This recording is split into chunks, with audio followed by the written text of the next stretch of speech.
What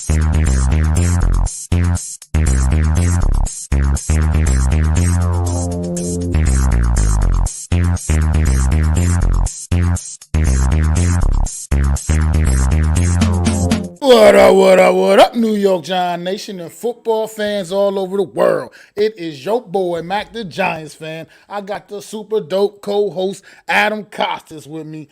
This is the real deal NFC East Round-Up. Punch that intro.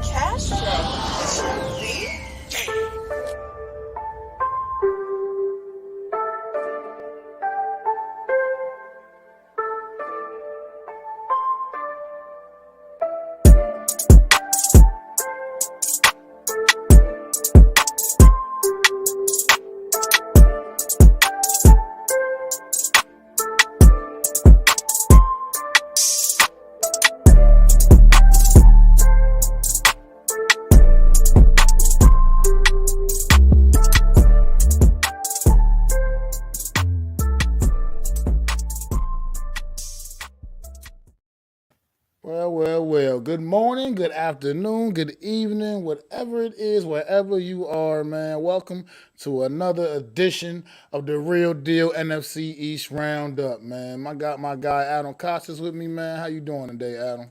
I am doing fantastic. The season ended in a great way. I mean, you can't. I mean, unless you're an Eagle fan, can't complain too much about how that game was. Usually, Super Bowls aren't as exciting, so it's exciting to talk about this one. Absolutely. One of the absolute best Super Bowls probably is going to go down as one of the best top Super Bowls of all time, honestly. I think that's got lost with all the everything, everybody's been talking about the call and everything and how the game ended, but I think that kind of got away from people, the fact that this actually was a very entertaining football game, and it's what you expected to get from the two best teams in the league going head up for the title, man, and it was everything that we expected. We got a good high scoring affair, man, and it was a fun game to watch. And I definitely enjoyed it, even though it was the Philadelphia Eagles. I would have rather seen the big blue out there, obviously. But maybe we get that in a couple more years down the line or so. We get our guys built up and get this thing going the right way, man. But it was still a very enjoyable game, man. I really did definitely like this Super Bowl a lot, man. I guess, like you said, other than anybody that's an Eagle fan, I think football fans, we got a treat on Sunday, man, and it was definitely one of the special ones. Well, I thought it was interesting. Both teams scored 35 points, which is rarity in Super Bowls. It wasn't as much of a defensive struggle as they said there was going to be, and so you were on the edge of your seat. I mean, who'd have thought? At halftime, Casey's down by 10 points. Then they come storming back to win the game at the end, and who'd have thought the Eagles would not have a good defensive performance? And basically dropped the ball there. So, I mean, it was a lot of fun, a lot of storylines, and a lot of tale of two halves, really. Yeah, absolutely. It definitely was. Definitely was mostly all Eagles in the first half, and it was most definitely all Kansas City in the second half, man. Came out that locker room, and they made some serious adjustments and came out and pretty much just beat up on the Eagles in every facet of the game in the second half, offensively, defensively, and as we know, probably the biggest play of the game, special teams, man. They showed up, man, and this Kansas City Chiefs team. I mean, honestly, going into this game, I had picked the Eagles to win. And I thought the Eagles were just a better team overall, and they were going to get the job done. But Kansas City, man, that guy Patrick Mahomes, man, he's an alien, man. He's something. He's something else. That end of that half, when the way he hobbled off the field, I thought, oh man, it's over with now. They're about to come out and get blown out in the second half. And now I don't know how much cortisone they shot up in that damn ankle, whatever they did. They numbed the hell out of that thing or whatever. And he came out, and you barely even knew the ankle was bothering him. The way he played in the second half of that football game, man. Patrick Mahomes is something special. And as a football fan, I wish he was our guy. Obviously, other than that, he's just a treat to watch, man. As a football fan, seeing the greatness of Patrick Mahomes, the new current league MVP. So, and Super Bowl MVP. He's a fantastic watch. I mean, he takes me back to those throwback days of, the Brett Favres of the world, the Marinos of the world. We don't normally get those guys, and here we are. We have one to watch. And I mean, I think there's a couple other guys who will eventually be in that category at some point, but he is the gold standard. And we forget that this guy was the 10th pick overall in the draft, wasn't even number one in his draft. Wasn't even he's a third quarterback picked in his draft. The Sorry, third quarterback. he's number 12 in his draft. Not even number Just one. Two quarterbacks went ahead of Patrick Mahomes. Two. I mean, one of them is Deshaun Watson, who's he's put together a pretty nice career for himself as well. But the other one was Mitchell Trubisky. So that just makes you think, coming out of college, Mitchell Trubisky was going to be better than Patrick Mahomes. Right. I'm just saying that's why people need to understand. Like, it's not an exact science. You can find your guy, and they have to sometimes they have to go to the right team to harvest that. That's why I do, fight hard. Not fight hard, but I have a strong argument about getting another guy in here with a coach that knows how to find that talent. Right. So that's what he did. He went to Andy Reid. I think Mahomes will still be talented on another team. I mean, look at Deshaun Watson. He still was a talented team, and he was a wreck on Houston. I think he's getting his sea legs about him. I think next year the Browns will be in for a treat for that guy when he gets a full complement of everything going on. Remember, he had no training camp. He went right to the practice a week before, and he was put into a game. So you have to really take that into account. But Patrick Mahomes, all I heard about this guy was, and nobody knew about him, right? Remember, the Giants wanted to trade up and get him. Mm-hmm. There was a rumor about that. And they're like, why would I want to get this guy? We can just get a guy in the third round, develop him. And remember, he was from Texas Tech, that air raid system. That same draft, we drafted Davis Webb, that same draft, right? So we thought, hey, maybe we can get – and that – why? Because McAdoo thought he saw something in Mahomes that he could, cultivate and make into a good quarterback. And we'll never know how the Davis Webb thing will turn out in terms of the McAdoo system because he never played, right? So we know that Davis Webb's not good. But my point is that even though Mahomes, I mean, if you were to redraft that draft now, Mahomes going one. If you said, hey, this is the career that he's going to have. It's not even close. Right. He's probably, I don't even, it was Chicago? Who picked? Yeah. Chicago, yeah. It was Chicago, I believe. That took Trubisky, number one overall. They traded up, right? Didn't they trade up? They traded up to get him, yeah. So I think that's the year they got fleeced by the 49ers because 49ers, I think they took Solomon Thomas that year. They were 3, and they went from 3 to 1 because I think there was somebody else who was going to jump them for a quarterback. So it's just interesting to see that they went again. Mitchell Trubisky went to a quarterback coach a team that North Carolina, right? It wasn't like it was a powerhouse school. Deshaun Watson was the only guy on that list who went to a school you knew by the name of Clemson. And you're like, oh man, they're a good program, right? Where was Patrick Mahomes? He went to Texas Tech, man. He was over there with Cliff Kingsbury. So yeah. It just goes to show, man, he's great. I wish him nothing but the best.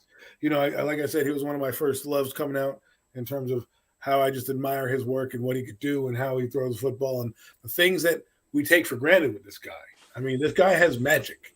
There's just something about like I said, magic. To me, he's not even human to me. I just look at it like he can't be human. This dude can throw the ball from any angle with accuracy and precision, and it's just really fun to watch. But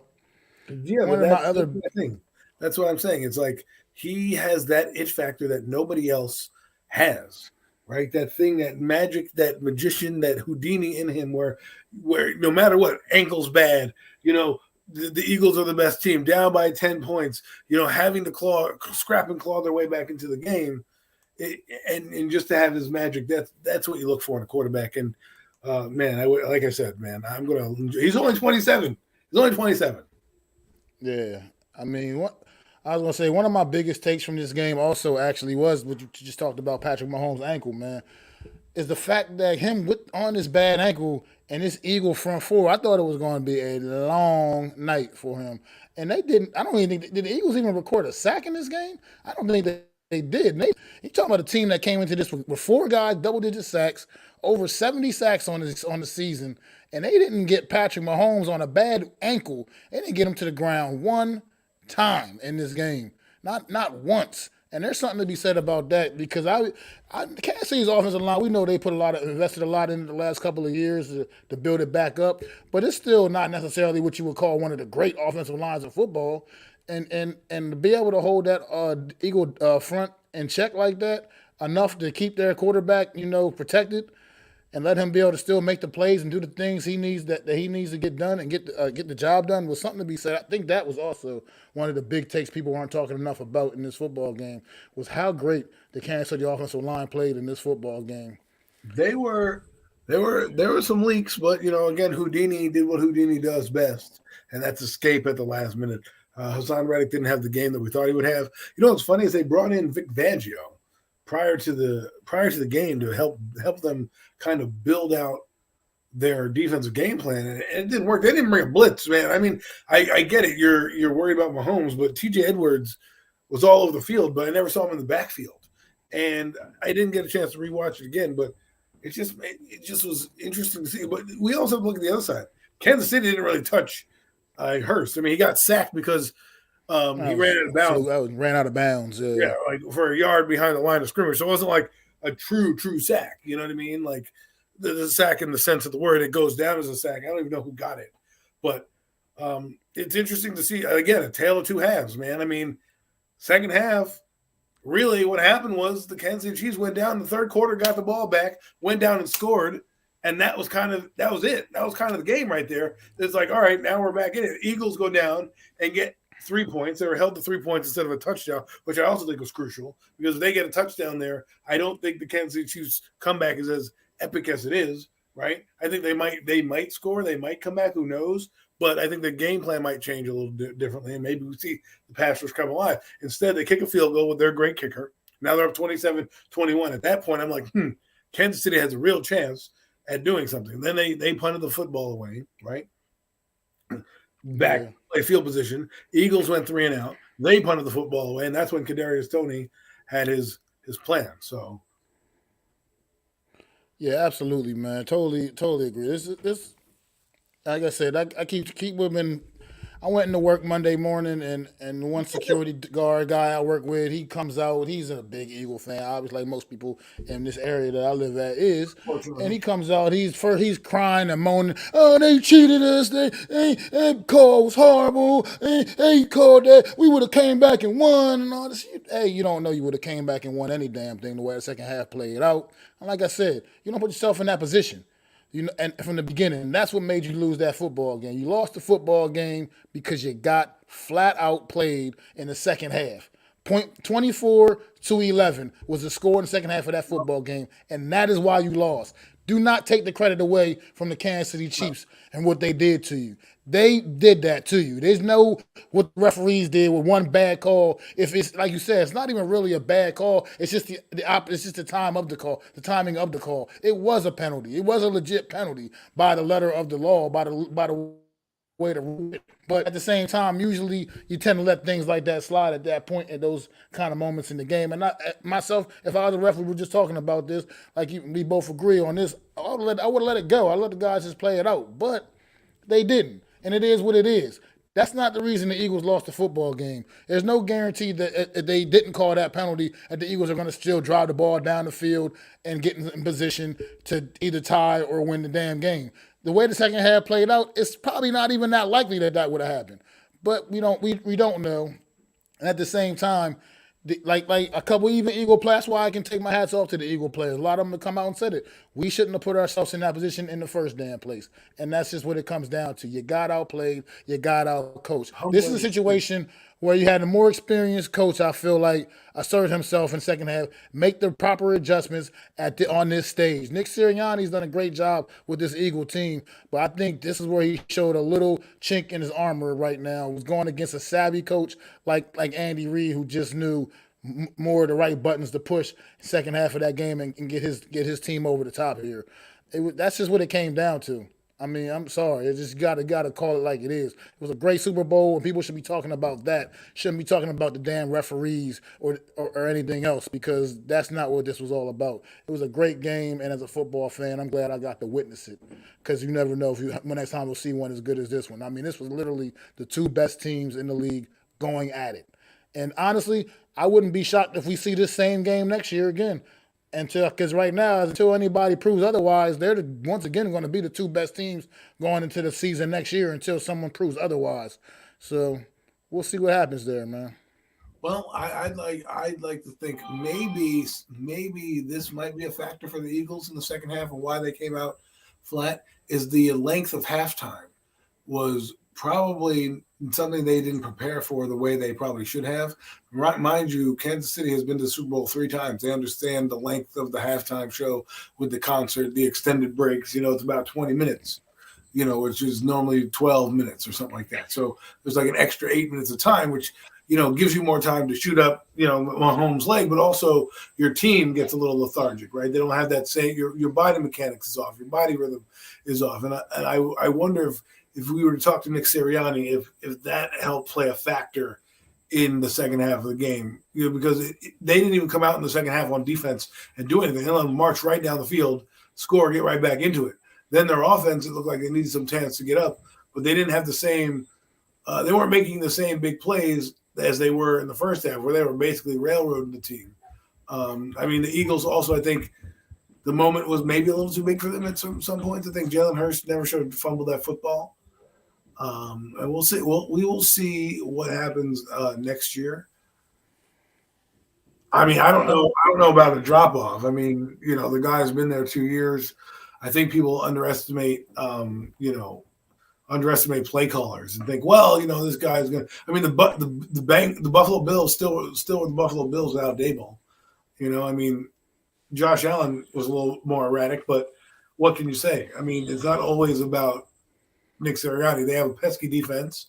They have those three guys will still be there: Jalen Hurts, Devontae Smith, and A.J. Brown, and Goddard will still be there. So they still have that core. The offensive line, while yes, banged up, and they're going to lose a couple guys, they have a top 10 pick in this draft. They can easily plug and play a few guys. The Eagles, let's be honest, have been a pesky thorn in the side of the NFC East, no matter what has happened every year, year in and year out. And right now, like you said, they are the best team in the NFC. That's no doubt about it right there. And we'll see what happens next year. We can't forecast. This is the thing. We all have opinions. We all have, things that we think are going to happen, but we don't know if they're going to happen because they haven't happened yet. Right. So we don't, the thing that I can tell you is from what it has happened is that the Eagles are number one team in the NFC East. That's a fact. In the NFC East and NFC, that's a fact. What happens with Dallas? They lost their offensive coordinator. They obviously got another one who's not, I don't think is going to do as much, Brian Schottenheimer, but you'll see that team probably run the football more. But Nick Sirianni, we have no idea what's going to happen. Their defense could get better. Remember, their defense was pressured on a zone-based defense. They might go to blitzing depending who they bring up. I don't know what the philosophy is going to be. You never know what coaching changes are going to do. But that's what I was going to get. That's what I'm about to get at. First of all, what's going on, Miz? Unpopular Opinion Sports. Appreciate y'all, brother, stopping in, man. Really do. But that's what I was going to talk about. With these new coordinator changes with the Eagles, here's my thing. The Eagles have a very talented roster. So I think regardless, they're going to still be a good football team because the roster is just too damn talented for them not to be. But I think that when you bring new guys in and they bring in new ideas to an extent, that can it just how players react and to those things, you know what I mean? And that's going to be the most interesting thing for me to see because the offense might be pretty similar still, but it may be you're going to have another guy calling plays and everything like that probably. Could be some things, it's going to be a little bit of changes also. So it's going to be interesting to see how the players respond to whoever the new offensive defensive coordinators are. Like I said, I believe with the talent on their roster, they're still going to be a good football team regardless. I don't see that much of a drop off there. I don't know. Wasn't Sirianni an offensive guy? I think he was an offensive guy. I wasn't even that familiar with Nick Sirianni when the Eagles hired him. Not many people were familiar with Nick Sirianni. So I don't know what he is. He's from New York, so that's funny. Let's see. I just want to read up on his history a little bit. He was the coach he was the offensive coordinator for the Indianapolis Colts. So it's not like it's not his offense. It's like Brian Daboll losing Mike Kafka. Are we really going to be like, oh my God, our offense is going to change? No, it's not. It's basically you know, a watered down version of that. So I don't think they're necessarily offensively going to lose anything. And defensively, I don't know. I don't know. This might make them better defensively because they didn't like their defensive coach anyways. They didn't really like him to begin with, but they happened to do what they did this year, and they weren't really a blitzing team. They were a heavy front four team, and you clearly saw that. To me, I would have been bringing the house, safeties, corners. I would have made sure that Mahomes' leg was really, really holding up. I mean, yeah, like I said, we'll see. Like I said, I expect this to be a really good football team, and other than barring this crazy, disastrous injuries, they're going to still be a tough out regardless. But I just believe that when you bring new guys in and they're talk, like I said, we can look at the Giants as an example. This roster wasn't much different than it was a year ago, the 4-13 team, and yet this team with new coaches, new eyes on things, was able to turn their things around and go 9-7-1. So I mean, it just Well, I think coaches, it all matters. Everything does matter to an extent. So it's going to be interesting. well, It's to me, you lose both coordinators. That's something you got. It's something you got to put in consideration as well, how it can affect this football team going forward. they lost Jim Nagy in Kansas City. They didn't miss a beat, right? So they lost. Brian Dable in Buffalo. They still put up points all over the place. Not saying the QB coach might have been what was needed. Obviously, Shea Tierney helped out a lot there too. So I'm not saying I'm not going to. If it was a whole new regime change, I would be like, all right, let's see what we got. But like I said, their defensive coordinator they didn't really like that much. So the next guy could be an upgrade or it could be worse. I don't know. I don't know who's available. I don't know who they're looking at. I mean, now you can sign whoever you want in terms of coaching staff. In terms of players, you have to wait till March 13th. But we'll see who he brings in. I mean, that's one of the things we got to look at. I hear that you're right. Offensively, again, I think no problems offensively because I think their offensive coordinator who was there is an extension of Nick Sirianni, right? And I think you'll see another guy come in there, and if worst case scenario, he'll take over the play call. Defensively, we'll see if that philosophy changes and helps them, maybe more aggressive guy, or if it hurts them because remember they were playing zone. They're going to lose Bradbury. What will they do? Will they take the Oregon corner, number 10? Will they take another lineman? A lot of intrigue for the Eagles this year. It will be, man. To me, I think things got interesting for them when they lost these coordinators because I think honestly they're pretty much one of their biggest storylines going to the offseason. I mean, because they obviously most of their roster you would expect to be a good majority of it to be back. I mean, obviously they're not going to be able to retain everybody, but a big majority of it you would expect at least the guys that matter the most. And now Well, it's the you got Eagles. to get some, like I They said, find ways. you're gonna you're gonna bring some new coaches in, and you're gonna find out what it is, how they, like I said, how they respond to them, and because new guys come in and they have new ideas, new philosophies, and try to get guys to think a different way. So we'll see, like how it can I don't. possibly But affect that's them. It what could I'm saying. affect I them don't think. negatively. It could affect them negatively, or it could still just be business as usual and just like you were saying, just going forward and still keep rolling over, steamrolling everybody. What So we'll what what see, you need man. to worry what you need to worry about is in 2 years that guy got a job, which means Mike Kafka probably is up next for a job if the Yeah. Giants' offense grows exponentially as we think, right? In terms of coaching, like I said, we'll just have to find out when they play the games come next year because I don't really think it's going to be too much of a drop off if you know what you're doing.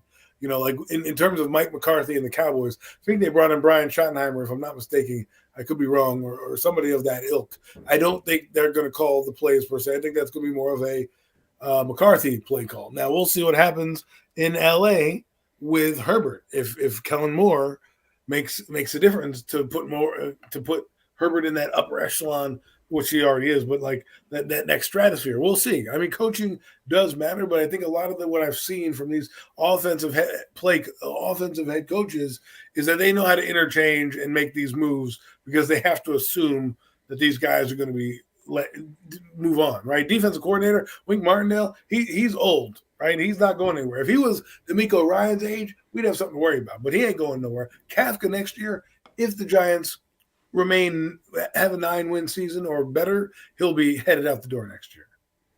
I mean, I'm sure he was. He was pretty damn close this year. Arizona had really seemed to have some real general interest in him until I guess they decided they pretty much Nick Gannon was their guy. So, but Kafka was pretty close to leaving this year. It looked like so. Well, I mean, you expect that, but like you said, you got to figure out a way to move on, man, and we'll see what the Eagles are built with when it comes to that, man. Trying to fix change, like I said, with these new coaches they're going to be having in place, that's going to be their biggest change. It looks like so.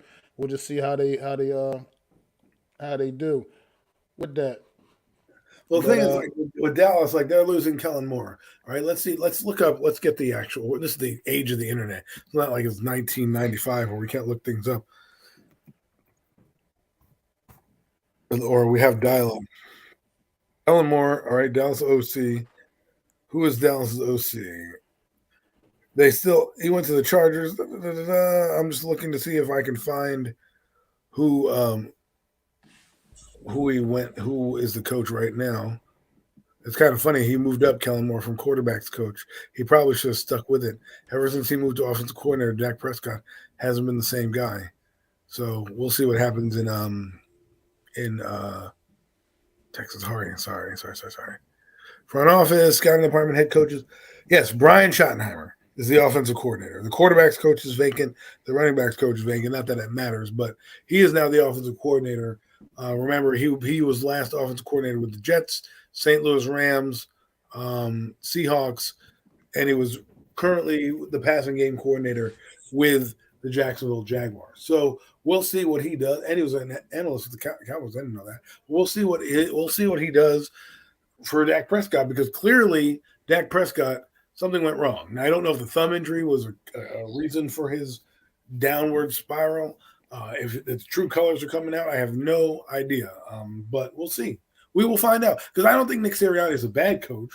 I mean, I laughed at him when he was talking about flowers and blooms and all that stuff. But he turned around and made the best team of football. Him and Howard Roseman put together a roster that, went to the Super Bowl in 1 year. They went from being a playoff team, an average playoff team, to the best team in football in one season. Well, the one thing to say about it is because they didn't just stick their thumbs up their butt and be like, oh, we're playing really good, we don't need to do anything. They kept making moves all season long. When people started noticing that you could exploit them with the run game, with defensively, what did they do? They went out and got Linval Joseph and Ndamukong Suh in the mid-season to help bolster up that run defense, and it definitely made a difference. It made an impact. So they just kept making moves constantly. They got the acquisition of C.J. Gardner-Johnson. I mean, that dude was an animal for the Eagles this season.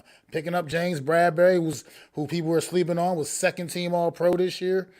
I mean, the Eagles kept making moves, and they just continue to make moves. And another thing about the Eagles that I respect a lot, even though they're the Philadelphia Eagles, and I hate giving them the props that I seem to give them every week on this show, if you're on their roster, then you're on there for a purpose. You have a purpose. You're not just on the team taking up a spot. You have a purpose, a legitimate reason for making their roster and being on their team. They use all of their guys. They use the entire roster to make things happen, man. No matter what contribution, if it's just special teams, defensively, offensively, whatever it is, everybody has a purpose on that roster. It's not just guys that are just there to be placeholders, man. It's a reason why you make that team, and you're going to have a role to some degree. Like I said, look what they do with their running backs. They send all three of them at you. Sanders, Boston Scott, Gainwell, who had a tremendous postseason run. He's came alive. He's making Miles Sanders look a lot more expendable now. So it's this Eagle team. They really do know how to get the most out of their talent, man. I gotta take my hat off to them for that, man. Even though they're the stupid Philadelphia Eagles that I just can't stand.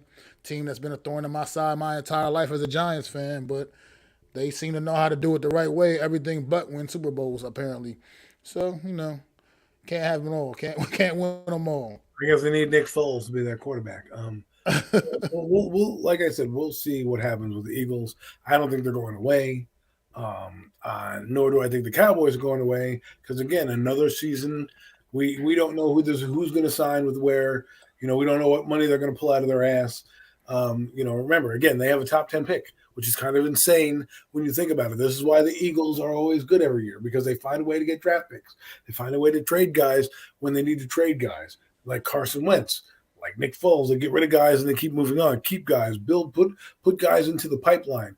I mean, no better team has done that on the offensive line than the Eagles and the Cowboys. I mean, they plug guys in. Mailata was a guy that was an undrafted player. Okay, he played rugby as a living in Australia. Comes in here and in 2 years is not only an All-Pro but one of the best tackles in football. Okay, like that's insane to think that we got a guy from Nigeria or whatever. We're trying to bring him up that same way, but we haven't had that luck yet. And this team has not only good personnel, they have a good personnel department. That's why I love the Brandon Brown signing because I really think you're going to start to see some of that Eagle, I think micromanaging of the cap and getting guys in here that work out because they bring in free agents, like you said, Linval Joseph. That guy was eating hot dogs on the side of the, on the sidelines, and all of a sudden here he is. He's making plays for them. Ndamukong Suh, I don't know what the hell he was doing, selling cars. He's back in the NFL and looking good. It just happens, and good teams do that, and that's how you build a longevity team. You've unearthed everything. That's why I like Joe Judge. I mean, not Joe Judge. Excuse me. I did not mean to say that. Joe Shane. Damn it, too many Joes in this last couple of years. But Joe Shane is looking at a guy from Princeton, a wide receiver, right? That's in his own backyard. We would never hear Dave Gettleman talking about a receiver from Princeton. And this guy's going to do that. What I'm getting at is you need to unearth talent anywhere you can find it, anywhere on somebody's roster. That's what you need to do. I mean, unpopular opinion. The Eagles will still be good, but they won't be the same team next season. I think the Giants and even the Commanders are coming up. I agree. I think the Eagles are going to still be a good team, but the only problem with that is I was also talking to somebody, a coworker about this though. But I was talking to a coworker about this. The thing in reality is the other teams are also still getting better. I mean, there's people like Washington Commanders. Like if they get a legitimate quarterback in there, I mean, or if Sam Howell turns into that guy, that could be all they really need. I mean, that's the talented roster as well. The Washington Commanders, they're not slouches. Their roster is not composed of just a bunch of scrubs. So that's a team that could also be very dangerous if the quarterback situation can work out for them. I mean, they got receivers. Obviously, we already know the talent of their receivers. They got a pretty damn good running back. I mean, the offensive line is nothing. They need to work on that something obviously too. Defensively, you don't know what they really expect from this team defensively. I mean, they have the talent that looks like they should be better than what they've been the last couple of years. So if they can get somebody to develop that and turn that around, they could be a very, very dangerous team next year, the Washington Commanders. So I mean, this division is going to be the NFC East is back. It's back all the way back in full swing. And honestly, it's still pretty wide open. Right now, obviously, the Eagles are going to be the favorites, as they should be, deservedly so. But it's still not a lock that they're just going to come out and steamroll the division like they did this year and win it all. I'm not saying that, but what I'm saying is we have no leg to stand on because we went 1-4-1. Well, yeah, right now we don't. But I mean, obviously, we're trending in a better direction too. Right, we're trending in a better direction. We know, but in those 4 games we played those 2 better teams, there wasn't much of a contest in those games. So we need to get our talent ready. And next year, I'll tell you this right now. Next year, if you go 1-4-5 or 1-5-0, whatever the case may be, you ain't making the playoffs next year. The schedule's going to be harder. The teams are going to be a lot tighter. You're not going to have that same leeway to do that. So right now, you got to build for a better future. And we have no, like I told you guys, the Eagles and the Cowboys somehow have found a ways. They've been this good. They've trended this way in a while. I'm not saying we're not going to come up and steal some victories. I'm hoping we go 3-3 in the division next year. If we can do that, we're going to be legitimate playoff contenders. If we do what we did this year, I don't know if we make the playoffs again because, again, we're going to be playing harder teams like the AFC East and those type of things. So we kind of need to keep pace with this team. As for the Commanders, I'm intrigued by them. But with that being said, with the schedule thing, we're all playing those teams. You know what I mean? So we all get a piece of that, man. It's not like It's not like it's just where Right. And like that's he why got the everybody in NFC the East. NFC East did pretty well. I mean, that let's be, you want to call a spade, they all did well. Next year will be a different animal. So all I'm saying is the Giants in the last 2 seasons have finished with 2 victories in the NFC East the I last mean, 2 years. that's where we got to fix things. We got to start winning division games. I mean, that's what it really comes down to right now. Because as Because far as the next rest of the year, schedule, as far as the rest of the schedule goes, we play every division. Each division pretty much plays a fairly similar schedule, barring other right, than but three Mac, if they're games. winning games, right, Other than three. and we're not So 3-3 in that division, it's going to be a lot that's more pressure to drop a That's what I game. mean. That's what I'm saying. That's why that is so much more important. We got to focus and worry about winning our start winning divisional matchups, our Because divisional matchups. what I'm saying is we can't luck into everybody being under 500 of these. I mean, the Giants went 3-6-1 down the stretch.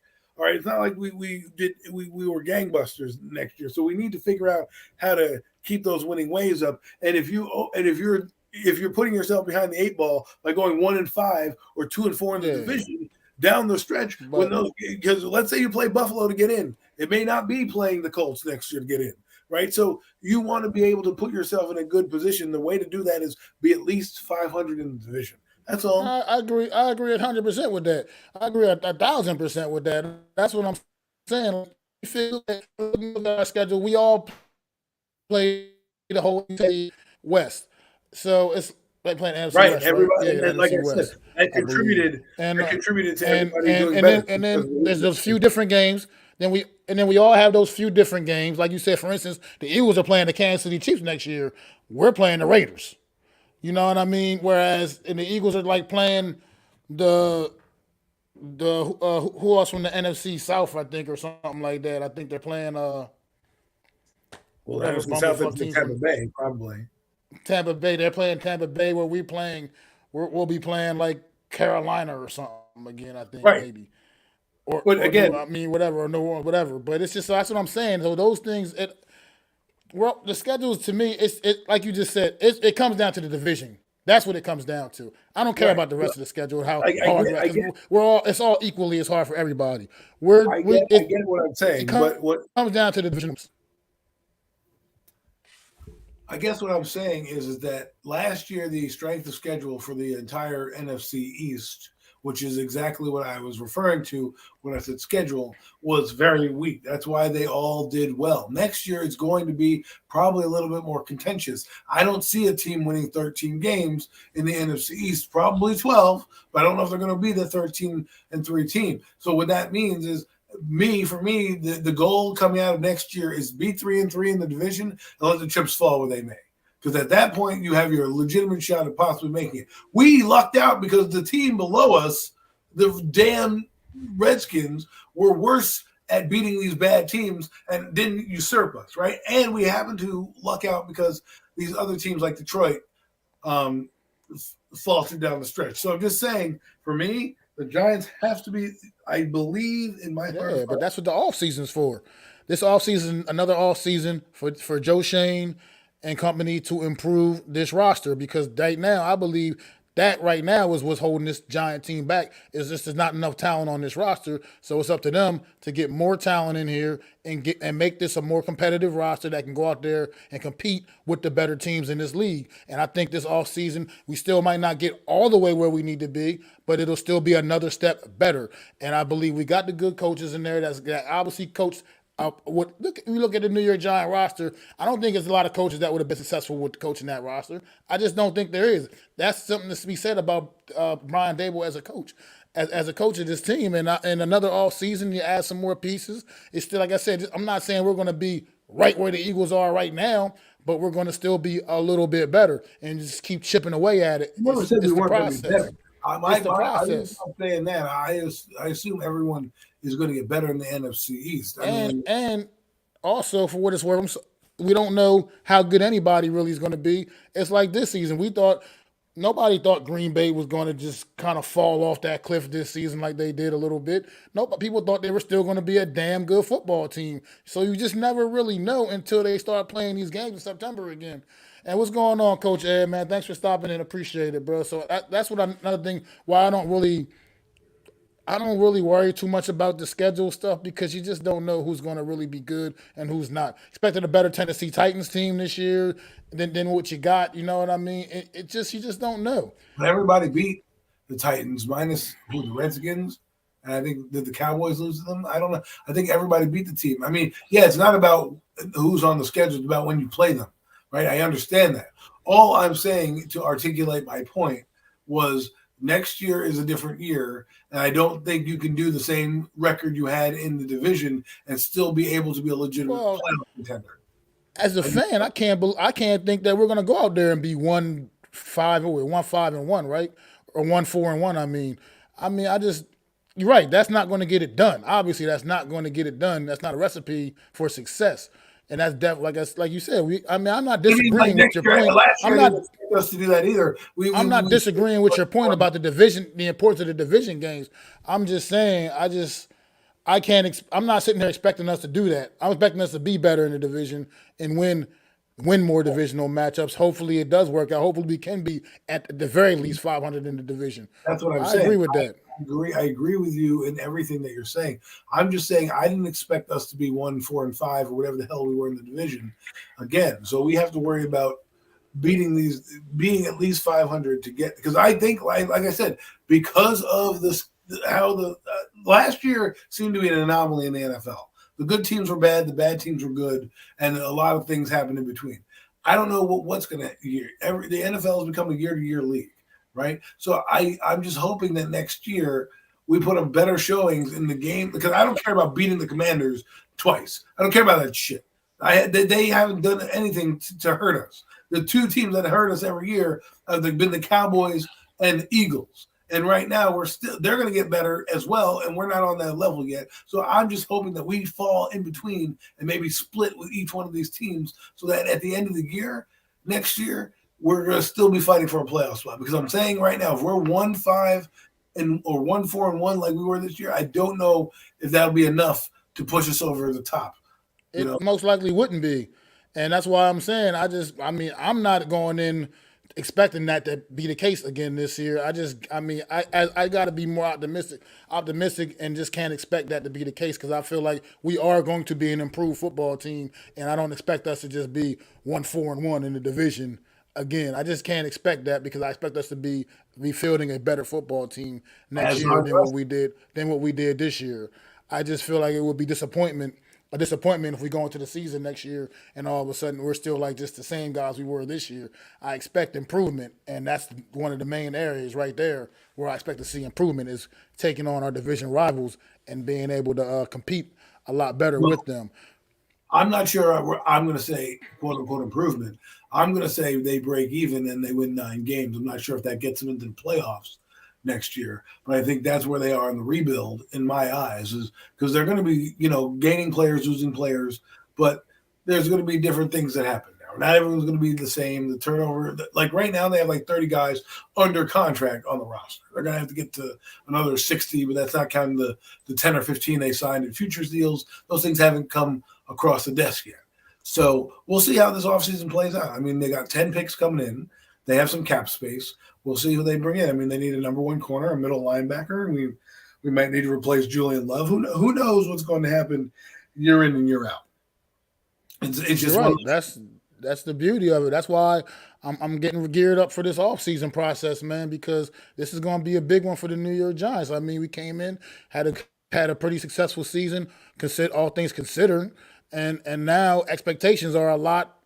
They're higher. They're just you got to have higher expectations now. Well, I do, but I also understand the other half of it is this. I talk with Buko all the time about this. It's like, what if the Giants are a better team, but again, they don't make the playoffs? Like, let's say they win 9 games last year, but clearly they're a better team than they were last year.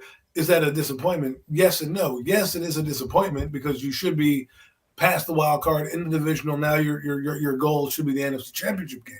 However, in the course of the rebuild, it might be where they need to be, where in terms of getting and acquiring players. So who knows what's going to happen? Like I said, I think 9 games is probably pretty reasonable to put out there. I mean, that's not much more than 7, but with the opponents I see on the schedule, I see, like I said, six probably games they win, and then 3 that are probably 50-50, and then the rest of the games are between these other teams that are a little bit better than them. So we'll see what happens during the offseason, how they get better. I mean, for example, Barkley they were talking about. Let's get into the offseason. Why don't we? Since we've talked about the game enough and we're on the offseason, Barkley. Some people, do you sign him? Do you not sign him? Do we let him walk? Personally, I don't care what happens with him. The Giants have to find out their identity. If their identity, they believe the quarterback is their guy, then you can let Barkley walk and plug in anybody because your offense is going to work. If you think Barkley is the guy, then you don't need to worry about as much as getting Daniel as much money because the next guy coming in will have Barkley's help. So that's the way that's how I look at it, because people also want T. Higgins, right? They want T. Higgins. If you get T. Higgins, you're not signing Barkley. You're not going to have 3 guys on the offense that are going to cost you, what, 15, 20 million apiece. Well, we'll see what happens there. But like I said, my thing with Barkley is, as much as I love Saquon Barkley, I feel like the more you see guys like Isaiah Pacheco and the Tony Pollards and of the world and guys like that just do the things that they're able to do, it makes it makes Barkley look even that much more expendable. Unfortunately, it's hard to say. I don't want to see him go. I would love to see him be a part of all of this, but at the same time, business is business. And if you can't get the numbers right, man, it just looks like you can go out there and find running backs, pretty much almost anywhere. I think that's the problem with the running back position right now is the market value has dropped significantly when you can get guys like Pacheco, right? Because not saying you can always get a guy like Pacheco, but look, Nick Chubb, he was in the 4th round. I mean, it's not like you have to draft high players. Breece Hall in the 2nd round, they think he's going to be a stud, right? So there are also for every Breece Hall, there's Andrew Williams, there's or Andre Williams, there's Michael Carter. There's different guys who haven't panned out. I think what the point we need to get to is that you can do a running back by committee. I mean, you look at the Eagles, look at the 2 teams in the Super Bowl this year. Do they really have a feature back per se? I mean, they have guys that do specialties. Pacheco was their number 1 back, but they put in Jarrett McKinnick back there. They put in Sky Moore back there. They had a lot of interchangeable parts. Same thing with the Eagles. The Eagles had Gainwell. They had Scott. They had Miles Sanders. And I think what really killed the Eagles last week is their lack of running game. They couldn't get that going in the second half. So kudos to Kansas City. But we'll see. We'll see what happens. I mean, Barkley, to me, if he doesn't want to take the money that you offer him, just let him walk. And I know people are going to hate that, but and then you'll really find out how good Daniel Jones is, because we'll see. I mean, and here's the thing I want to tell people right now. Okay, you can't pay everybody, so you have to find out who you're going to cross off that list. Because if you try to get a DeAndre Hopkins or an Odell Beckham or any of those guys, you're going to have to pay them, and pay them pretty well. And that means you're going to have to sacrifice somebody else to do that, because not everybody can be paid. So what you're trying to do in the draft is bring up guys in your system. Right now, the Giants have nobody really in the system right now that we can say has been here long term. They have a bunch of guys that are nobodies. But I mean, Daniel Bellinger is the first real guy of the system. Evan Neal. Those are 2 guys that are brought up. So let's see what happens. I mean, I don't know. Right now, they have no running. They have 1 running back under contract, and that's Gary Brightwell. They have Joshua Corbin coming back as a futures deal, and then Matt Breida is a free agent. I mean, like I said, work for Joe Shane. More work for them, Joe Shane, and them to do, figuring things out and seeing which way we want to go. I mean, from everything you hear from their press conference, their interviews, it seems like they want to try to keep these guys intact. Jones, Barkley, both around. Now, another guy that doesn't seem to be that's clearly no real sure answer on is the wide receiver, longest tenured New York Giants, Sterling Shepard, man. He's a guy that's been here his whole entire career. He wants to pretty much, he wants to be a part of this. But business is business, and this guy can't stay healthy, and availability is your best ability, man. And the Giants do not appear to be showing any of that, like, sentimental love. And look, I don't know. Maybe he has played his last game in a New York Giant uniform. I'm not he sure. Hasn't, man. We'll I'm not see. sure, because I don't know what his market value is going to be. He's not going to have a market value. I shout out to my guy Jeff, NYG Jeffy T. He made a video earlier about this, and about Sterling Shepard. Sterling Oh, Shepard, oh, I I don't think feel like it's he's Barkley. Sterling Shepard Ster- is he has Sterling no. Shepard is not going to have a market value at all. I don't. He's He, not going to have any leverage with anybody. So it's like, well, I what hope do we you cut want to do? or structure him. I don't really care if he comes back on the team. I think it was a good story. I think he's injured. I think if you bring him back, fine, but don't bring him back on any. Make it like a game per game guaranteed. Meaning, like if you make it to game one, your check is guaranteed. Your game check is guaranteed for game two, and so on and so forth. Because I don't want to lose money on that guy. If he listen when he plays, he's pretty decent. My question though becomes, what did you draft Wandale Robinson for if you're going to keep Sterling Shepard? Right? I mean, to me, those are two redundant players. I rather, keep Richie James, keep Wandale Robinson, draft a guy for the outside, right? Keep Isaiah Hodgins, and then work it like that. Like Colin Johnson, like Darius Slayton, he's a free agent. Do we bring him back? I mean, he's had a solid year. I mean, I think the Giants this year are not going to necessarily go shopping for free agents outside. They're going to bring back guys on the inside. That's why I think the receiving core is probably going to have Darius Slayton on it. Probably might have Richie James on it again, unless you can find a better player, right? Unless somebody shakes free, but no one's going to be like, so someone who shakes free might want more money than you're offering Richie James, who knows that he can still have a job here with the Giants. So we'll see. I'm not sure, Coach. I gotta Yes, look. I think Gotta they look do. that up. They do. They do, Well, Adam. it's not necessarily week to week checks. You don't have to guarantee their salary after the 53-man roster. So, for example, if he makes the 53, you have to guarantee his salary for the year, right? But after week two, if you decided to bring him back on a short-term deal for the rest of the year, his contract is not guaranteed. So I'm sure they can build in something where he can be incentivized for games played or things like that with guaranteed money if you want to build it in. The NFL, I mean, look at all the things that they do in the NFL. Guys come in for practice squad players and things like that. It used to be you couldn't even have veterans be practice squad players. Now you're practice squad. So, for example, in the practice squad, if you're brought up 3 times, if you're cut the third time, you cannot be on the team unless you sign to the active roster. You can't be on, and that's for the year. Meaning, if you get cut after your third practice time, if you don't get signed to the active roster, you cannot go back to the practice squad.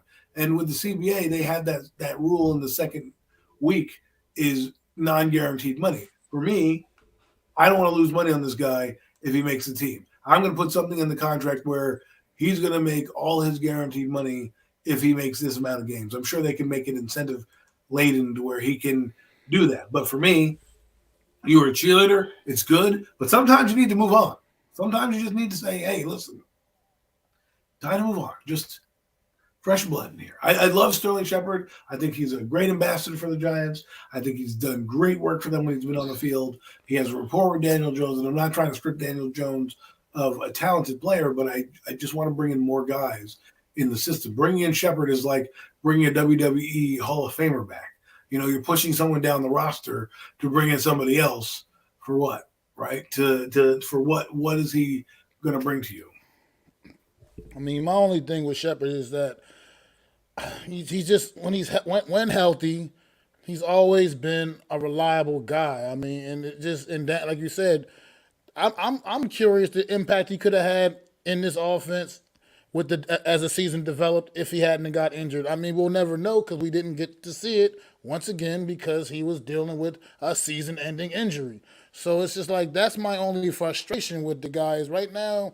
As much as I love him, man, I love the New York Giants more, and I care about the well-being of this team more than I do Sterling Shepard Well, I necessarily. mean, technically, you bring back And Darius I want Slade. to and I want to see and as much as I love the guy, man, if he's not going to be, if he can't stay healthy, then he's not really contributing much to this team other than being a glorified cheerleader in the locker Or room coach. and a glorified coach. I mean, yeah, I'm sure he helped out these young receivers along the way this season, and he was on the sideline each and every game. You know what I mean? And but at the same time, you don't get paid to be on the sideline cheering the team on. You get paid to be on the field contributing and helping the team win football games. Unfortunately, Shep just hasn't been able to do that these last few years, man, because it's Well, been one injury after the next with this guy, man. Maybe if they sign him, he comes back and here's the comeback story, and he makes money. I don't know. I think it would be wise to approach him and say, because he already took a pay cut last year to be on the team. I don't know how much more he could technically take. Maybe the vet minimum. Will he want to play on that deal? Will you want to give him a vet minimum deal where you can get more money as you play more games? I mean, think about it. There's CBA rules where guys who have played certain number of snaps get a bonus in their check at the end of the year, right? So do they want to do something along those lines? I trust Joe Shane, but again, a few of these older guys from the Gettleman era, I'm not necessarily worried about because this guy wants to build his team. He's going to build it like this. Sometimes you've got to, get rid of some things in the house to get new But things. that's my point. That's another good point that I was trying to make. Like that's the only guys these guys are tied to on this roster. Basically, are the guys they drafted and brought Well, in particularly last Jerry year Reese. for the most part. You know what I mean? That's who these guys are attached. They don't have any real attachments with anybody else on this damn roster. Pretty much all these guys that were here before them, it's all fair game, man. And they're going to make some decisions. Like I said, they're not all going to be easy, but you can't sign everybody back. We got a lot of free agents. Well, you I have to mean, I'm sign people sure on both sides of the football. I mean, think about it. yeah, that too. You're going. I mean, they're going to address. I'm sure they're going to address some of the, a lot of the guys that a lot of our own free agents first. You take care of your own house first. But like I said, everybody's not going to be ain't going to make the cut, and it's just going. They're going to have to make these decisions, and I believe in them to make the right decisions for this football team going forward, and they're going to shape this thing up and get this thing right, man. I just believe they're going to get it right. Off of what I saw last year, it's a different kind of step we just took. Like I said, this was a bad roster. I don't give a damn what nobody got to say. This was a bad roster, and they coached this roster up to a winning record and a playoff victory. Even so much as one playoff victory. Sure, we got blown out in the divisional round and got our asses kicked by the Eagles. But at the same time, that just goes to show you how much more talented they really were. Because it wasn't like we were a poorly coached football team. We just didn't have the talent to keep up with those guys. And that's what it really came down to in that game. It wasn't about anything else. It was about that they were a far superior team than us. And this team, we got a lot of work to do and a lot of building on this team to go, man. But the fact that you were able to accomplish what they were able to accomplish with the roster the way it was made up, which I feel like was still a bottom five roster in the league a year ago. Out of if you weren't ranking the rosters of teams, the New York Giants would have been in the bottom five, I believe, honestly. And I can say that with straight up honest, and that's just the way it was. That's how bad this roster was. But yet we were able to still outplay some teams that I think were made up a little better, but just not coached as well, not as disciplined, and not. And I think, like I said, this offseason is going. It could be really good, man, for the New York Giants, and it could turn into something really special in a couple more years down the line, man. Well, like I said, if next year they take a step back to go forward, I'm not going to put it be too upset. Like I said, 9 games is where I see them kind of plateauing next year. Just as they continue to build, because I think there is a lot of holes on this roster, and these teams that are ahead of us don't necessarily not have as many holes, but are ahead are a little further along in their processes and development. So we'll see, like you said, what will happen. Like the Cowboys, for example, they got a lot. They have a lot going on. Like in their draft, what are they going to do? I think they need another wide receiver. They're possibly talking about a quarterback switch. I mean, they're sniffing around the Max Duggan kid out of Texas TCU. I'm not sure how I feel about that, but they're obviously going to be looking for a replacement for him at some point.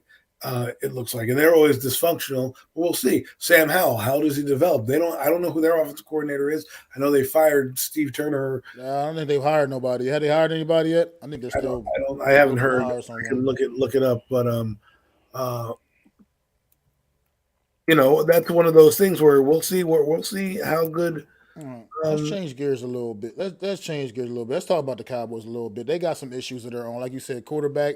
They're kind of questioning their quarterback situation now. They're Tony Pollard and Ezekiel Elliott is that situation there, running back. How do they handle that? Because Tony Pollard's going to command a little bit of money now, a little bit of bank, man, and you definitely can't pay have two high paid running backs on your roster. That's not going to be a thing for anybody. So how you think they handle that? I think you have to. They'll probably franchise him at the worst case. You can't let him walk out the building. He's too valuable for them to walk away. It was. I mean, in that playoff game that they lost, once he was taken out by that high ankle sprain, the whole offense changed. The whole dynamic of the game changed. The 49ers weren't on their heels as much because they didn't need to worry about a guy breaking a 60-yard run. And I think he's earned it. I mean, hopefully the injury he had wasn't too bad. I don't know if it was a broken ankle or a high ankle sprain. I'm hoping it was more of a high ankle sprain than a broken ankle. But we'll see. I mean, he is dynamic. He's one of the best backs out of the backfield.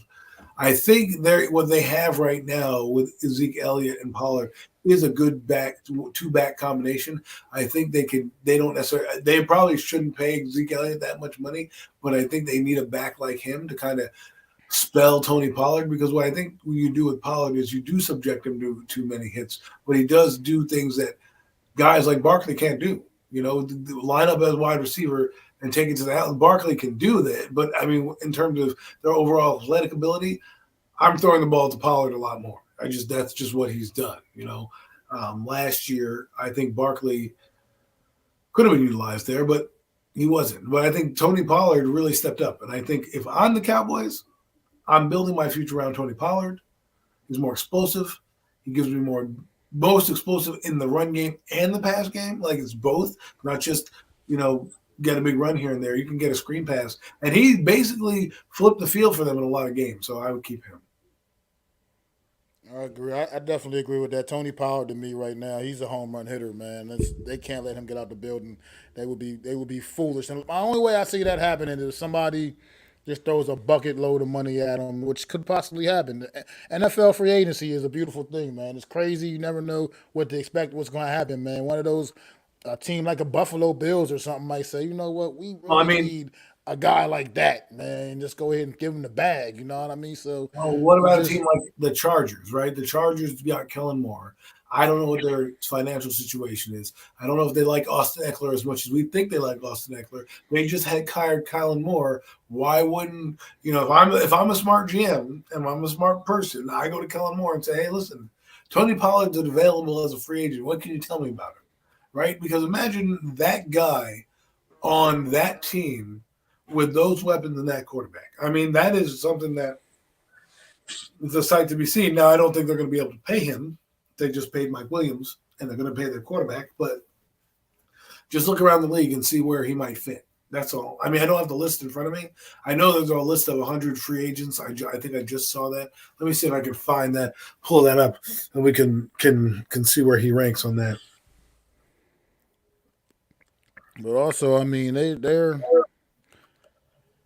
these Cowboys, man, they got some things to clean up as far as the way their season ended as well, too, man. And the way their season it came down, they got a lot of things to clean up. That like I said, Dak Prescott, they got to figure out is it was it just the injury holding him back and causing all his very bad play. I mean, this dude turned into a turnover machine this season, and I'm not sure that's definitely not what they're paying for in Dallas and him, and he's still not proving that he can be that guy to win the big games, man. He just can't seem to get it done. I mean, yeah, he got that big win against Tampa Bay in the wild card round, but let's face it, that was a horrible Tampa Bay football team that only made the playoffs because of the division in which they played in, and that was the only reason why that team made the postseason. So it to me, Dak Prescott's got a lot to prove still, man, and I'm not even sure if I consider him a top guy anymore at all, man. I kind of was on the fence with him, how I felt about him. Whether he is he like a legit top 10 guy? I'm not so sure he is, man. I'm really not. I mean, clearly, as we went into the season last year, we thought Dak was clearly the best quarterback in the NFC East. That's definitely not the case anymore. We know that that title is held by Jalen Hurts for sure. So I'm just not sure how I feel about Dak Prescott, man.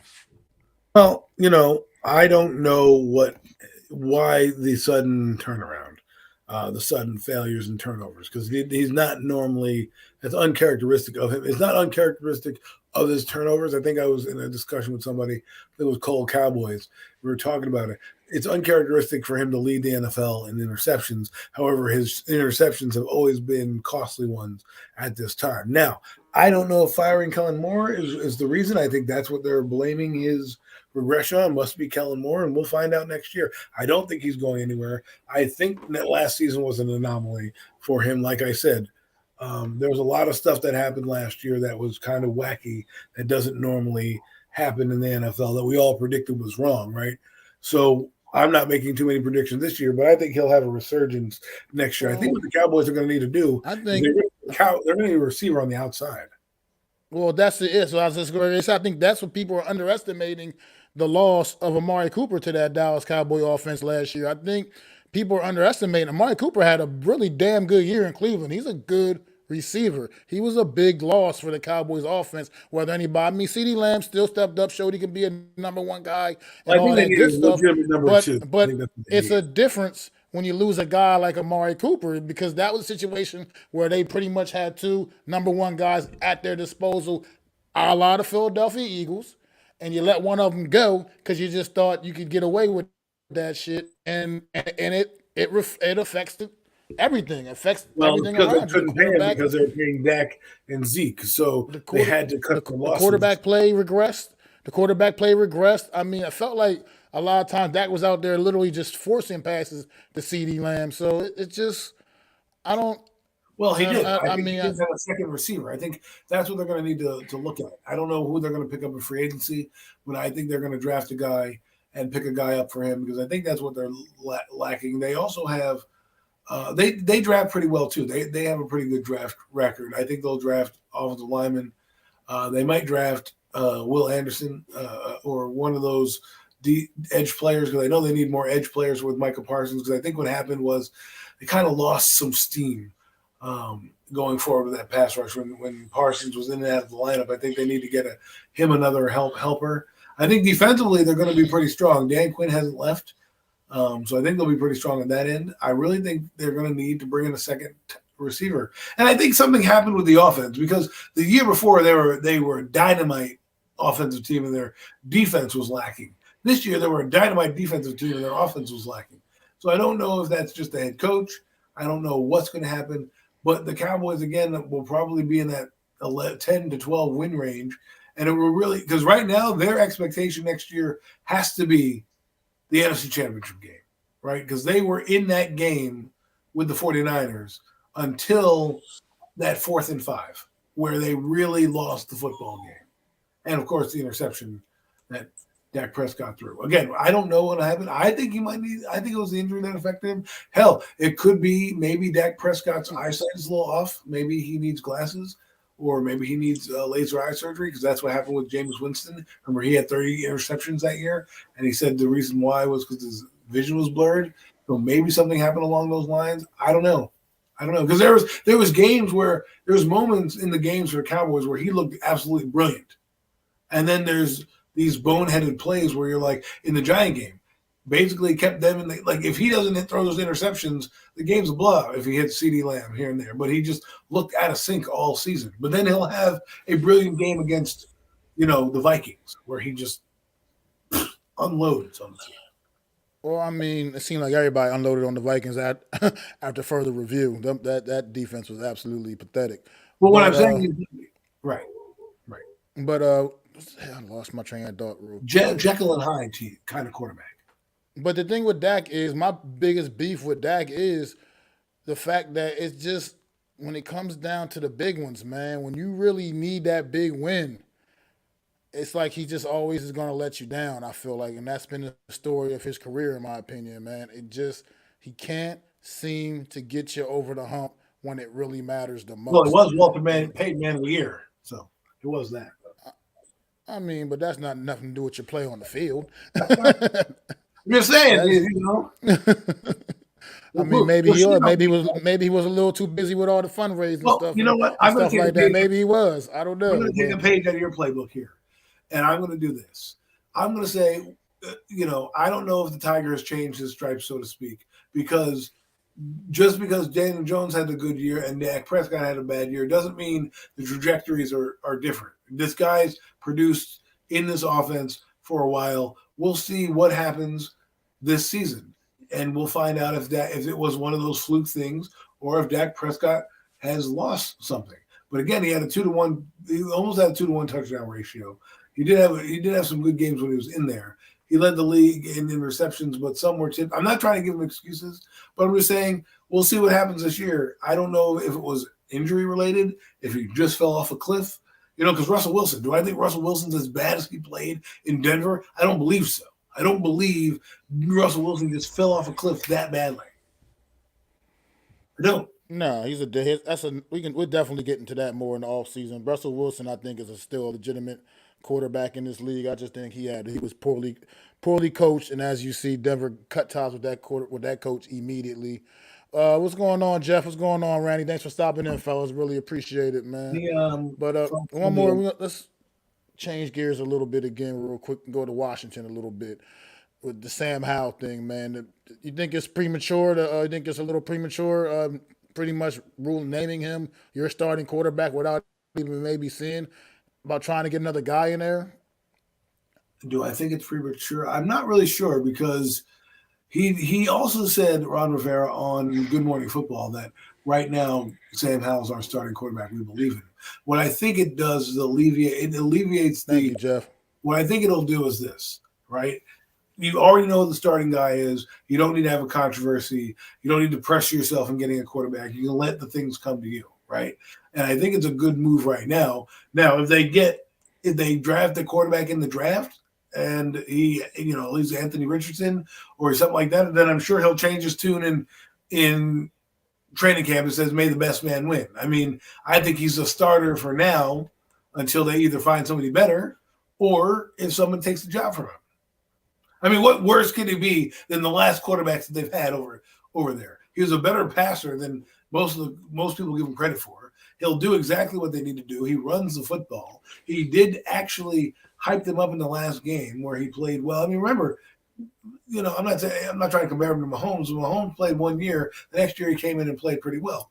This year I think Sam Howell could be a Baker Mayfield type of quarterback if you surround him with some talent. He's got Scary Terry there. He's got Doc. Got talent there. That's what I mean. I think this Washington Commanders team legitimately can get some good quarterback play, some good consistent good quarterback play. This team could be very dangerous next year because their roster is built pretty decently. It's not a bad roster. When you look on paper at some of the talent they got, like I said, Terry McLaurin is one of the best damn receivers in the league. And it makes a difference, but you just got to get a guy that can get the ball to him, man, consistently. And then you got Curtis Samuel, who's coming off a pretty decent year. You got the kid they drafted, Jahan Dotson, last year. I mean, this is a town, and I love their running back, Brian Robinson. I think he's going to continue to get better. What's going on, Big Simple, too, man? What's happening? Appreciate you stopping through, bro. I think you're right to a certain extent. I think Sam Howell is a better version of Tyler Heineke.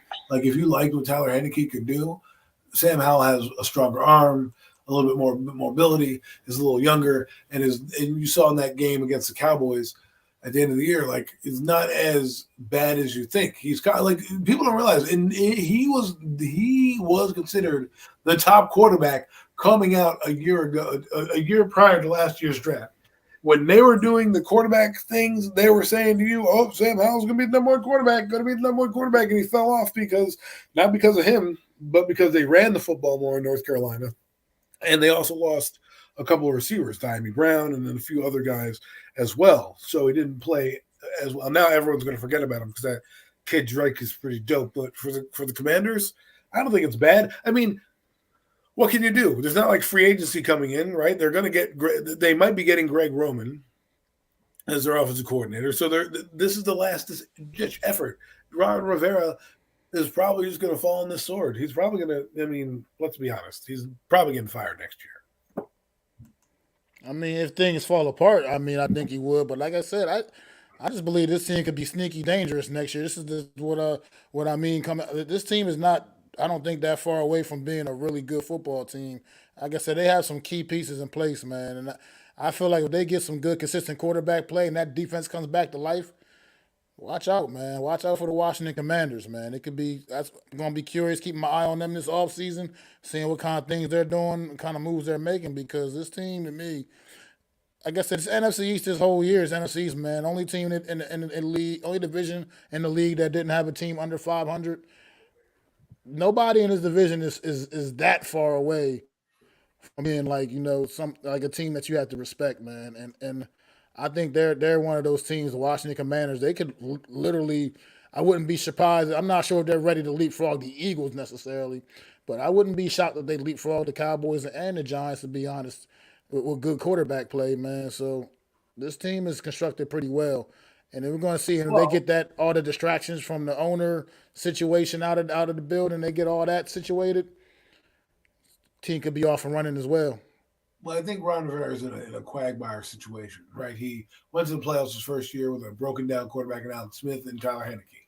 The next year, he brings in Carson Wentz, and it doesn't work out for him, right? And so this year, we'll see what happens. I think the reason they're also saying that is because let's be honest, they've seen him for 17 weeks. They know if he can play football or not. I rather have them give him a chance. He wasn't a complete flop when he came out and played the last game of the year. Why not give him a shot? Why not say, hey, listen, we're going to invest in this guy, build the team around him. We already know who our quarterback is. We don't need to worry about that decision and see where it goes. See where it goes. And that's another good point with Chase Young, man. They've already kind of came out and said they don't want to pick up his fifth year option. That's could be motivation for this guy to come back out there if he can stay healthy and do things that will remind you of his rookie season when he was defensive rookie of the year. So, I We'll see. mean, this is just interesting. They're going to be an interesting team. That's all I got. That's all I can really say about Washington, man. They're right now. I'm not going to sit. I'm not going to anoint them or anything, but they could be an interesting team going forward, man. And I believe, like I said, I believe with good consistent quarterback play, they could really be a dangerous team next year. Well, But we'll stay see. safe. Like you said, got to see. Text and drive. Talking about the Eagles or the Commanders is not worth you crashing.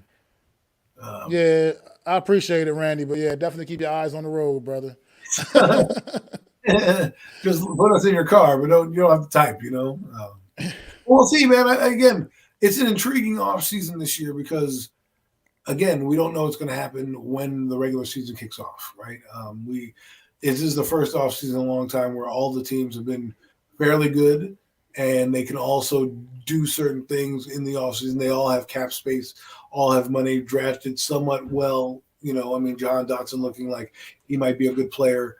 And so, we'll see. I'm intrigued. There's nothing I can say other than that I'm intrigued. And, but I think that needs to happen now is you need to build the right way. Don't overshoot yourself. I think the Giants and the Commanders are both building teams. They're not as talented as the two ahead of them, but they're also not as far behind some other teams in the NFL. Right now, they're lumped in with Seattle's, the Lions, the Green Bay Packers, anybody that ended up with like 8, 9 wins. That's where they're at right now. And how will you get better? How will you build? Like I said to you guys, the Giants could take a step back in terms of winning next year, not make the playoffs, but still somehow be on a trajectory of where they need to be. You know what I mean? So we'll see. Hurts may get around $50 million per year. Really? That would be more Look, than man. Look, that's what they seem to do. They throw money at these quarterbacks now, man. I mean, And I'm not saying it's speaking of insane. Jalen Hurts, Super Bowl. how much of a priority do you think it's going to be to get a contract done with him now, seeing where he's at? Because he's only going to get probably more and more expensive if he comes out and keeps doing things like he did this season. Well, somebody said it. I think it was AK. He said, "Why don't you do what they did with Patrick Mahomes and give him a 10-year contract worth $200-something million, whatever, and that's like $50 million a year, whatever it is." My math could be off, but that's along the lines of what Hurst is Mahomes getting. Now, I'm not saying he's on that level, but it's not astronomical to think that he's brought a team to the Super Bowl, right? I don't know if you would pay him right now. They're probably, if the Eagles would be show us again, because what happens is if he wins, let's say he wins the Super Bowl next year, I doubt it, but let's say he does. Now that goes from 50 million where you could have had him now maybe 60, 65 million, right? So it just is a matter of when you want to do it. Just like Daniel, like a lot of people don't want to pay Daniel Jones $35 million. I don't think you should pay $35 million. What I would do with Hurst is not pay him $50 million. I would try to extend him. I would try to extend him now because if he does do well and is on the trajectory you think, he's going to be more expensive in a few years. However, for our quarterback, what I would do is I would franchise him. I would franchise him for a year. And hear me out, folks. I think you franchise Daniel Jones this year and you let the draft play where it is, right? If, let's say, Anthony Richardson falls to you and you think he's a better prospect and you want to draft him, you draft him. He can be your quarterback in the future. If not, you still have Daniel. Right? Because to me, he's only had one real good season of football with the Giants. Now, I know they're probably going to give him more money than that, but to me, he's only had one good season, verified good season. And usually you don't just give guys after one good season the money that he commands. Usually you kind of go, okay, let me see it again, kid. And you put the franchise tag on him and you let them do it again. They play on the franchise tag. So for me, I would do that. I would probably franchise him twice because you're going to pay him less money with the franchise tags anyways than you would normally pay him per annual salary. So you pay him the franchise tag this year. You pay him the franchise. Because I'm telling you this right now, folks. 2024, that draft is going to be so deep in the quarterback position that you're going to get a guy in the second or third round who could be a franchise guy. There's a guy from Oregon named Bo Nix. Pretty good quarterback. There's a guy on Washington, Michael Penix Jr., pretty good quarterback. I think his name's Cam Johnson. Cam Ward could be from, I think it's Washington State. Watch out. I'm just saying, there's going to be Spencer Rattler. There's going to be guys next year. So for me, I would be like, yo, Daniel, we didn't give you the fifth-year option. We don't necessarily don't think you're the long-term guy. However, I want to see you do it again. Here's the franchise. Let's live in the world of hypotheticals right quick. Okay, let's say we franchise Daniel Jones. He goes out there next season and just explodes. Explodes. MVP of the league type of explosion. And then we're in a situation. Then we're in a situation where he's going to even be even more expensive. Instead of just taking care of him like now and locking him down now. Well, but what if we're going the other way, where he gets injured, like he has the last 3 out of the 4 years? He's actually even this year he gets injured. So my point is, you can. I'm not saying don't pay him. The franchise tag you can use twice. If you deem you want to pay him, you're going to have to pay him regardless. And guess what? After 3 years, if he does well, the contract is going to go up. What I'm doing is I'm safeguarding you from having to pay him and then being stuck in the non-win mode. Because let's look at Kenny Pickett, for example. He went to the Pittsburgh Steelers. That team still was in the playoff hunt last year. Now, I'm not guaranteeing that, but what I'm saying is if you franchise Daniel, who, by the way, hasn't done anything prior to this year, and this year has been average, okay, at best, it's been average. He has done well and improved in certain areas, but they don't grade you just on the gameplay. They grade you on the end result as well, right? And when they look around the league and they lump him together, they're going to see a guy who's number 15, 16 in the league, right? When you got guys like Murray doing the same thing and guys like Tannehill still throwing for money. So they're going to say this. What I'm doing is I'm saying, well, Daniel, you've played well last year. You've earned the right to be here. However, we don't want to pay you $35 million a year. We will franchise you. You play. We can negotiate next year when that day comes. Next year, the quarterback market, like I said, is going to go up exponentially because there's going to be more free agents. There's going to be guys in the draft that you can get next year, where you can still franchise Daniel in 2024, but have a guy come up. Because remember, Tyrod Taylor's not here. Right now, the Giants have one quarterback on the roster right now, technically. So it is a position you need to look into. And it also safeguards you if, by chance, Daniel Jones pulls a hamstring and is out 3 games, right? And your season's tanked. Or, he doesn't reach the plateaus that you think that he reaches, right? Because let's be honest, you're bringing in a receiving core, but we don't know how good those rookies will be. We don't know what free agents they're going to bring in. And we don't know how much of a jump he's going to make, right? So you can say the same thing about this amazing 2024 draft class you're talking about. We don't know who's going to really pan out of there, who's truly going to pan out of there. Right, we all can think what's going to happen, like you just said, looks damn good on paper right now. but we don't really know. I mean, look at that draft class, the Baker Mayfield draft class. Baker Mayfield went number one overall in that draft. Yeah, He's barely those, he's barely hanging on to an NFL career at this point yes, right but now. if you look at that draft class, they got it wrong because Lamar Jackson and Josh Allen And should Josh probably Allen are the two be 1-2. exactly. But what I'm also looking at is that look what the Chiefs did, right? The Chiefs brought in their guy, and I'm not trying to say anything wrong. All I'm saying is you're going to have to win when you have less money tied up in the quarterback position. When you franchise Daniel Jones, you allow him to earn that right. Because to me, he's played one good season out of four. Out of 4 seasons, he's played one good one in a contract year. Most likely, people shouldn't get paid after a contract year. They should, like, look at Barkley.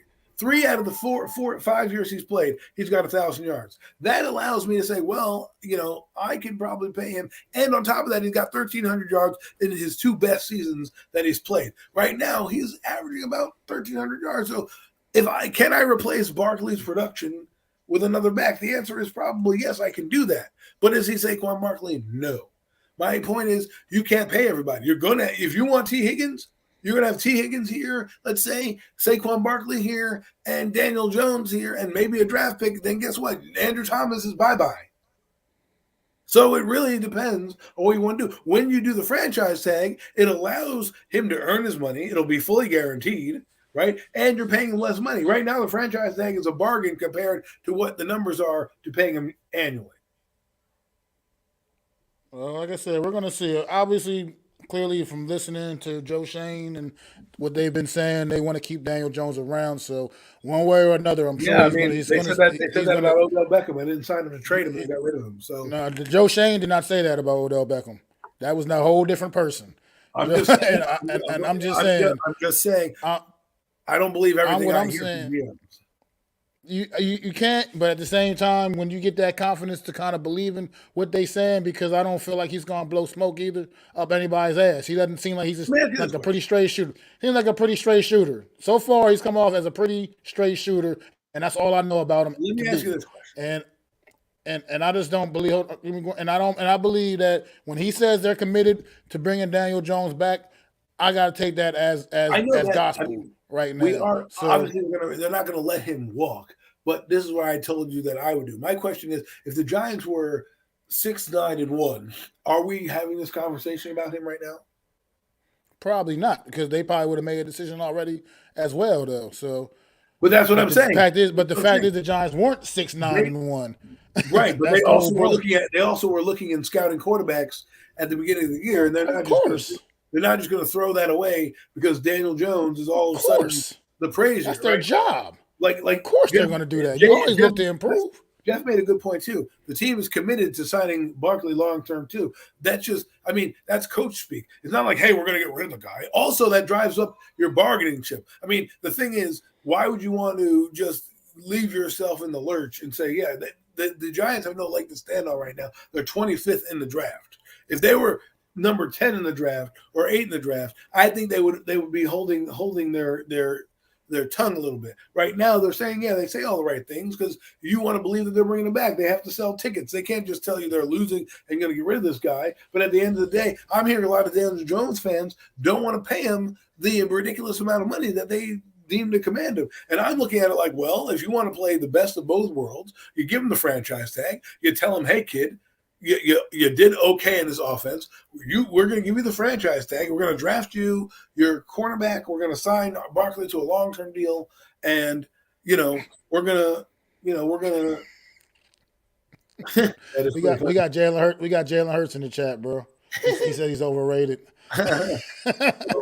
We're gonna see because I think he needs to prove it to me. Because next year, to me, I'm going on a limb with you guys, and I'm gonna believe in Daniel Jones. But here's what I will say: my decree is this: if they get him a wide receiver, and they show up the running back position, and they get an offensive line, I don't want to hear no pedestrian 3,200 yards and 15 touchdowns and excuses as to why they're not going downfield. We went down there, so here we go. I'm gonna bring it back to you. Like I said, you get him a good receiver. I'm trying to tell you, you're gonna see a different version of Daniel Jones. You give him a guy. You give him a guy that he can count on and that he can rely on to feel like this guy's going to make plays for me. Like a guy like Shepard for him. He felt that confidence with Shepard. Unfortunately, Shepard's never the fuck on the field. So that's what I mean. Like you give him a guy that and he he also can needs to play truly better against feel.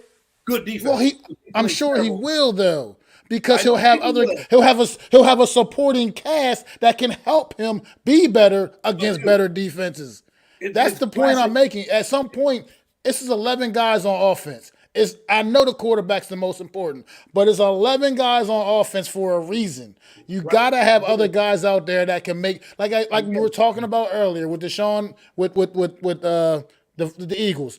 They're the best example. That's why we keep going back to them, guys. If you keep wondering why we keep going back to the Eagles, that's how good this fucking team is. They're the best example of this. Jalen Hurts, we all talked about it. You said talking about his passing last year. It was anemic. He wasn't a good passer. He wasn't this. It wasn't that. You add A.J. Brown to the equation, Jalen Hurts is now damn near the MVP of the league. You're telling me I don't believe that Jalen Hurts would have been the MVP, would have been an MVP candidate without A.J. Brown being there. I just don't believe that because without A.J. Brown, he was still pretty decent, pretty good. You seen a guy that showed some talent, but when he got added A.J. Brown and you got Devontae Smith there already too, now it's like lights out. What A.J. Brown did for Jalen Hurts was allow him to take a game to another level, but Jalen Hurts also was that talent. Because there are guys who have talent that aren't good just because they have a good player doesn't mean. I mean, look at Garrett Wilson. Okay, Garrett Wilson, prime example, got 1,000 yards, had 3 different quarterbacks throwing them. Some guys are going to get their yards, right? Jalen Hurts made A.J. Brown the star. He was a star in Tennessee, but he became. He became. He was just the same good ass receiver that he already was. He's a stud. He's a top guy. Right. He's a top guy. You know what? And you know what? Fine. Because here's my point about Daniel. Okay, this is what I'm saying. So you get him those guys, fine. But I need to have 4,000 yards because that's what Hurst had. He would have had 4,000 yards had he played the full season. The other thing I need you to do is play big in big games against big-time defenses. In his career, Daniel Jones has not done well against big-time defense. It has nothing to do with talent because it does. It absolutely does. You can't say that. You can't dismiss that. You cannot dismiss that because Jalen Hurts got better with what you added. He already had a good receiver in Devontae Smith as a rookie. And he was good. And he was good. And he was still good. Devontae Smith had a good year. You add A.J. Brown, it makes everybody else on that offense that much better because that's how great he is as well. Okay. Like I said, in the Super Bowl, Super Bowl game, that touchdown pass, like I said, that's not conventional to throw that ball up in the double covers like that. But he knew he had a stud. He knew he had an absolute dog out there who would go out there and have a strong chance at making that play. And he had the confidence to say, I'm just going to launch this sucker and hope my guy makes that play. And he did. Fine. But I'm putting numbers on the success for me. If you guys don't want to do that, fine. You can keep kicking that can down the road. Me, I expect him to be a big time because that's what Jalen Hurts became big time. Okay, he didn't. Well, that's what I'm saying. But you got to give him a chance to see it, Adam. You haven't. You're dismissing it. You're dismissing it like it can't happen. You're dismissing it like when you haven't even seen it yet.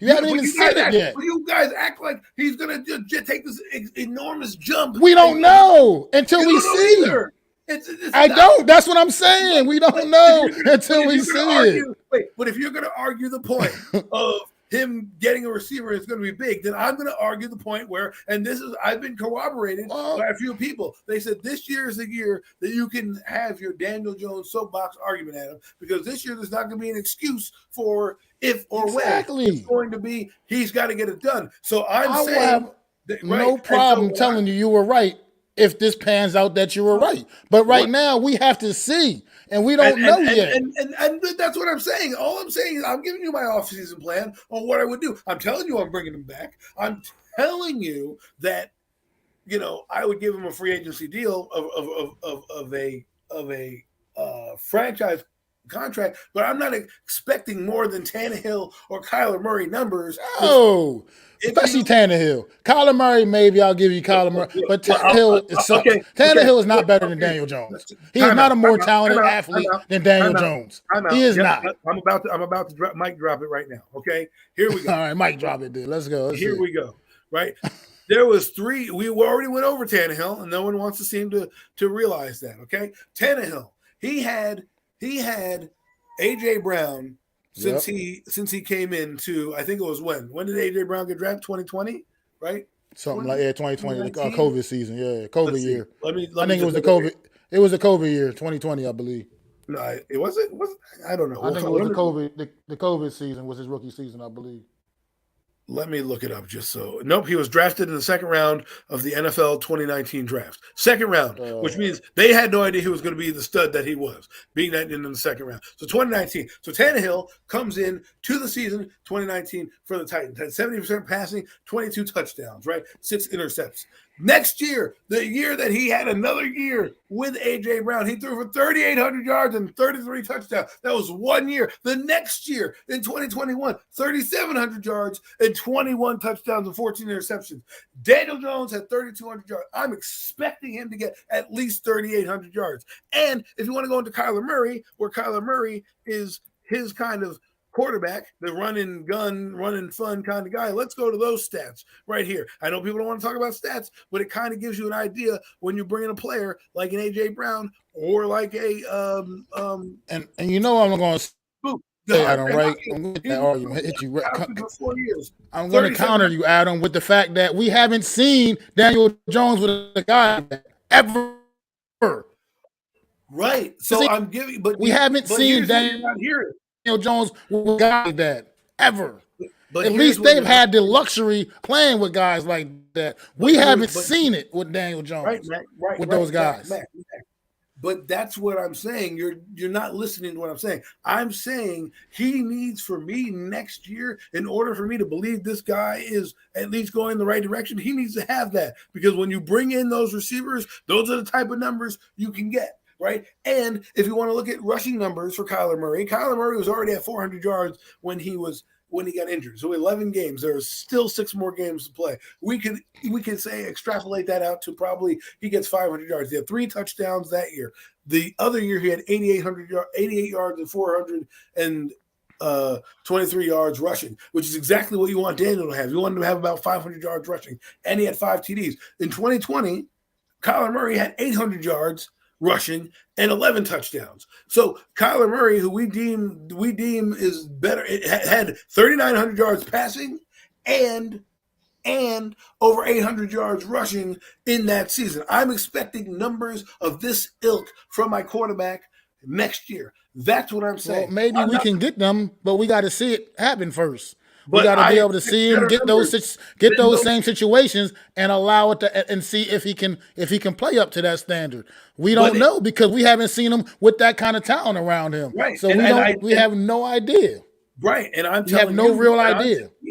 That my expectation level has changed from being you guys think 3,200 yards and 15 touchdowns is great. Okay, well, he needs to get at least the bare minimum what those guys are averaging, who, by the way, nobody likes, but he needs to get the bare minimum. And those guys have DeAndre Hopkins and A.J. Brown. I expect Jalen Hurts numbers, 4,000 yards. Remember, he only had 3,700 because he didn't play two games. But if you extrapolate that to the 17 that he played, he'd have over 4,000 yards passing. I expect that. I don't want to hear any more excuses next year. If he has 160 yards a game, he's playing well, and we end up winning 9 games. No, especially if I'm paying you $35 million a year.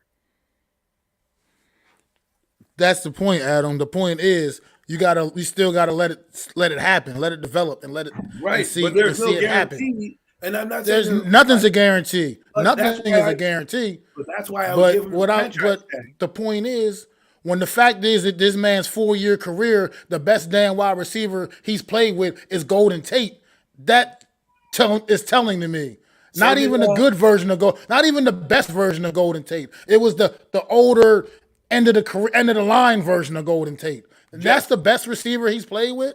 Jared Goff, don't forget about him. He threw for 4,000 yards, not a number one. I mean, That's like the fact that that's the best receiver this man's played with in his 4-year career. Listen, Let him get any fine. a receiver even remotely on the level of I a don't think DeAndre Hopkins and I can't expect him to get worse with that.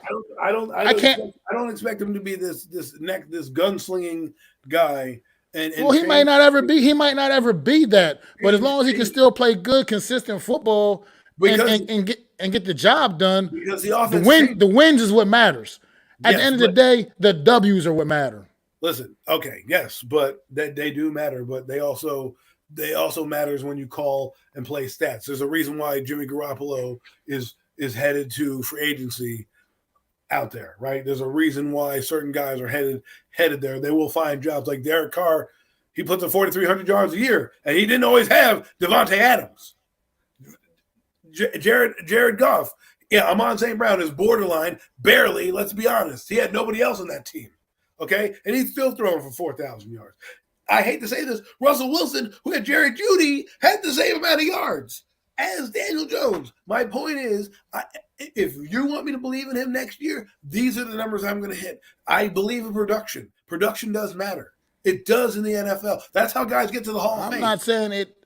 I'm not, but that's individual honors. I'm talking about right now. As long as he can still get this job done, and we can still, and this team can win football games. That's what it comes down to. Because all the individual accolades, that's what the greatness is for their individual, the Hall of Famers, individual accolades, individual honors. That's where the stats matter. Right now, with Daniel Jones' pedestrian stats, we were still a winning football team, and it worked. And so were the 49ers with Jimmy Garoppolo's pedestrian snaps. Doesn't mean exactly. Doesn't mean you have to But also, the 49ers are a team that's loaded with far more talent than the New York Giants, and Jimmy Garoppolo still only had pedestrian stats. That tells you about Jimmy Garoppolo. We haven't seen Daniel Jones with a roster or help around him like the 49ers provide Jimmy Garoppolo. So that's what makes me tell you that I believe Daniel Jones is a better quarterback than Jimmy G. Because I don't think you're going to see much of a difference from Daniel. I really don't. Well, I think we got to wait and see at least. We got to at least wait and see. You think that he's going to grow exponentially? I've already given you graph charts and stats on these guys who've had the same quarterback who are probably in the same tier as Daniel Jones and what you should expect to see. Right, and if I don't get those numbers, I think it's bad. But those guys you've actually seen with the better offensive talent around them. We haven't seen Daniel Jones with that. That's my point. We haven't seen it. Go to the Lions. We haven't seen it. We haven't seen it. Jared Goff has played with great talent around him as well. We haven't seen Daniel Jones with high-end receivers. He has not played with a true, legitimate number one receiver his entire career. I'm not going to make an excuse. I'm going to say if he does fail, if you get him a legit guy in there and he's still just throwing 12 touchdown passes or whatever the hell he's throwing, then okay. Fine. I'm not going to have a problem telling you were right. But what I'm saying is you haven't even seen that yet because the best guy he's ever had is Golden Tate, who was basically washed.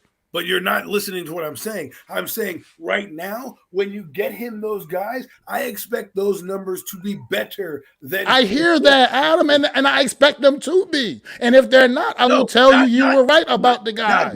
Not better than the 3,200 yards. I need him to be better than the Kyler Murrays and the Ryan Tannehills. I'm not caring about them being better than them. I'm caring about this New York Giants team being able to win football games. And as long as Daniel Jones' numbers are good enough for us to win football games, that's what matters. That's what matters. He did. I'm not saying he didn't win much this year. He didn't win much this year.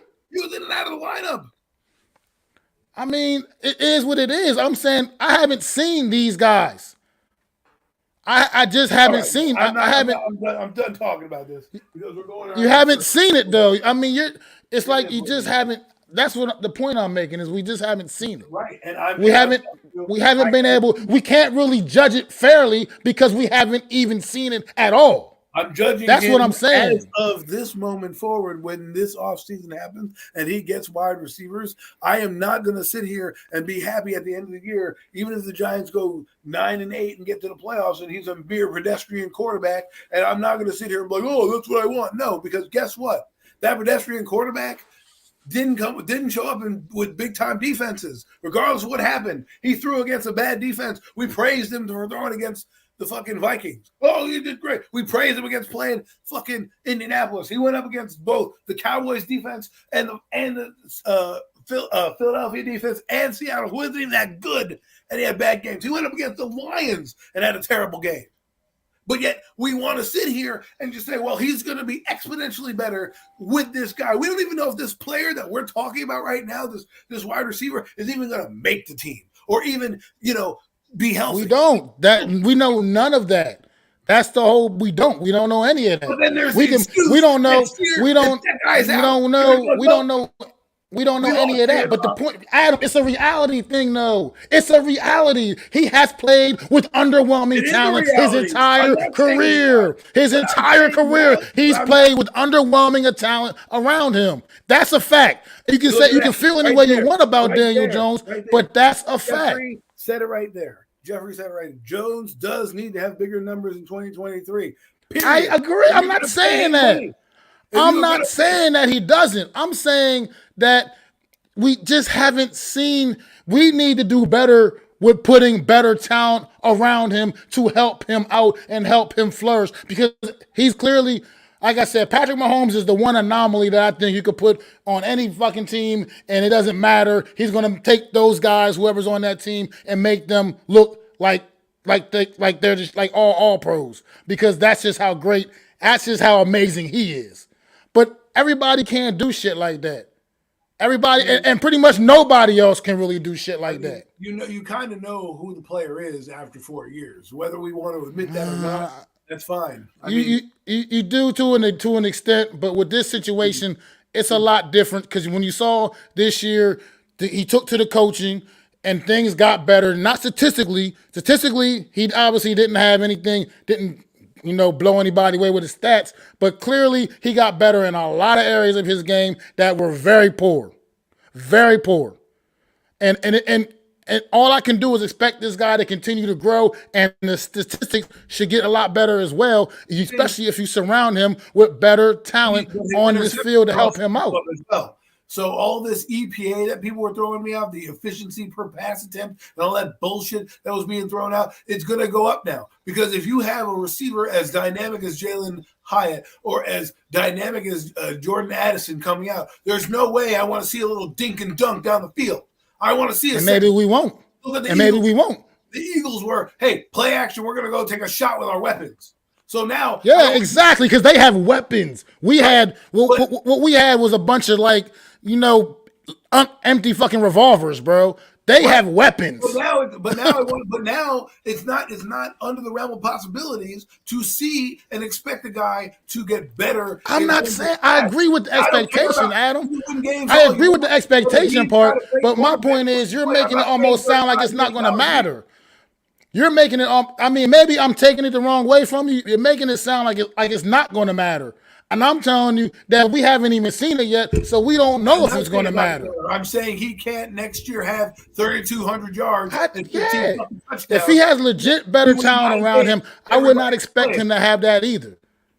I would expect much more than that as well if he has legitimate talent around him. You guys are kind of blowing up Daniel Jones as if he's going to just be all of a sudden this dynamic passer, and his numbers aren't going to, you're going to fluctuate. I mean, you put the ball in harm's way, you're going to throw more interceptions. You're going to throw more. You're going to get more fumbles. Things are going to happen. The offensive line is not fully where it's going to be. There's going to be times where he's going to have to pull this team out of the fire against a good team, right? Against the 49ers, we may not have been in that game either. That's my point. We probably wouldn't have been, Adam. It's most likely we wouldn't have been. The thing that I hate the most about the playoff game is that the entire Giants offense and defense sucked, because I would have loved for that team to have played fucking a good football game and the real Daniel Jones come out, because we wouldn't be having this fucking conversation right now, because nobody wants to talk about This poor performance. But that's not what happened. What happened was the whole team played like shit. He played this poor. Who's the leader of the team? He should have a bet. He should be the one having a good game. Man, the whole damn team, and like I just told you why the whole team played bad. The whole team played bad because we were not in the same class as the Philadelphia Eagles. We were not in the same class as them. And it reflected on that game and that performance. The whole damn team looked bad.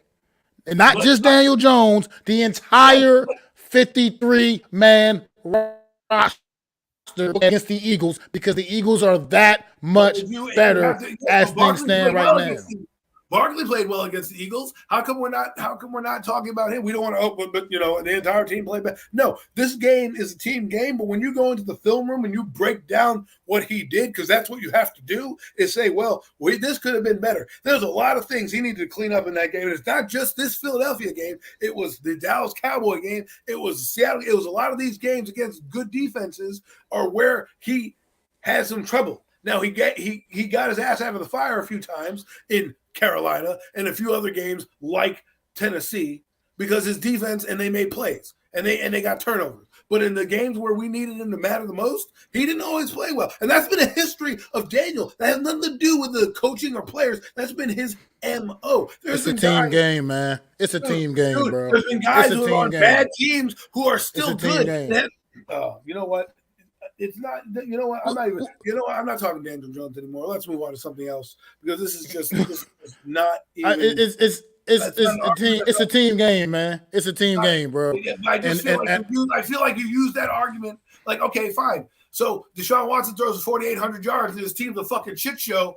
But nobody wants to praise that he threw for 4,800 yards and 33 touchdowns. I have no problem with Deshaun Watson. Okay. I know he's a good quarterback. But he played with nobody's on that team and made that team spectacular on offense. And he stood out and nobody else did.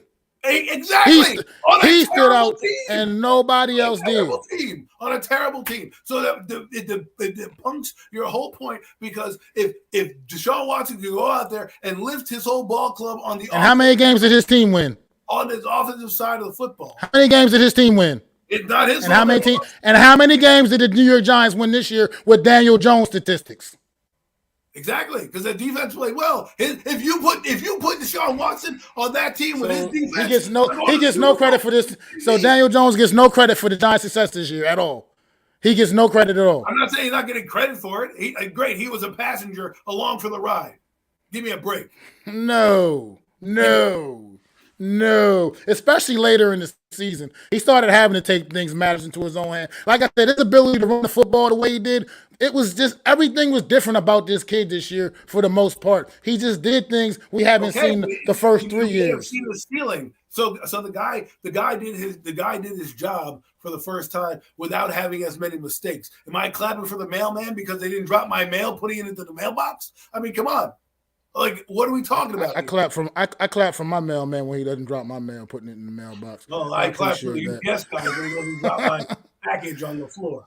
But I think we need to move on from here. I think this is just great. One more thing we can talk about real quick before we close out. Talk about the awards a little bit. Give a few props to some of these guys, man.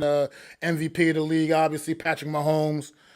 Runner-up was Jalen Hurts. I'm not sure how close the voting was, but in my opinion, Jalen Hurts should have been the MVP. I think he proved to be the most valuable player of the league this year, just based off the 2 losses when the Eagles had late in the season when he didn't play. Jalen Hurts only really lost for 2 games counting Super Bowl, but 1 game in the regular season. I think it was something to be said about that, and I think that got overlooked in the MVP voting. Not to knock Patrick Mahomes. Obviously, he's a great – obviously, we talk about how great Patrick Mahomes is. But at the same thing, I think Jalen Hurts proved to be a little more valuable this particular season, and I think he should have probably got the job. She probably should have got the nod there. That's my opinion. That's just the way I feel about it. Jalen Hurts had a sensational year. As far as defensive player of the year, got a little surprise for you. Mac the Giants fan, Mr. Notre Dame is here a little bit. Go back to the summertime here. I think we got MVP. I said Justin Herbert, defensive player of the year. I like Justin Herbert.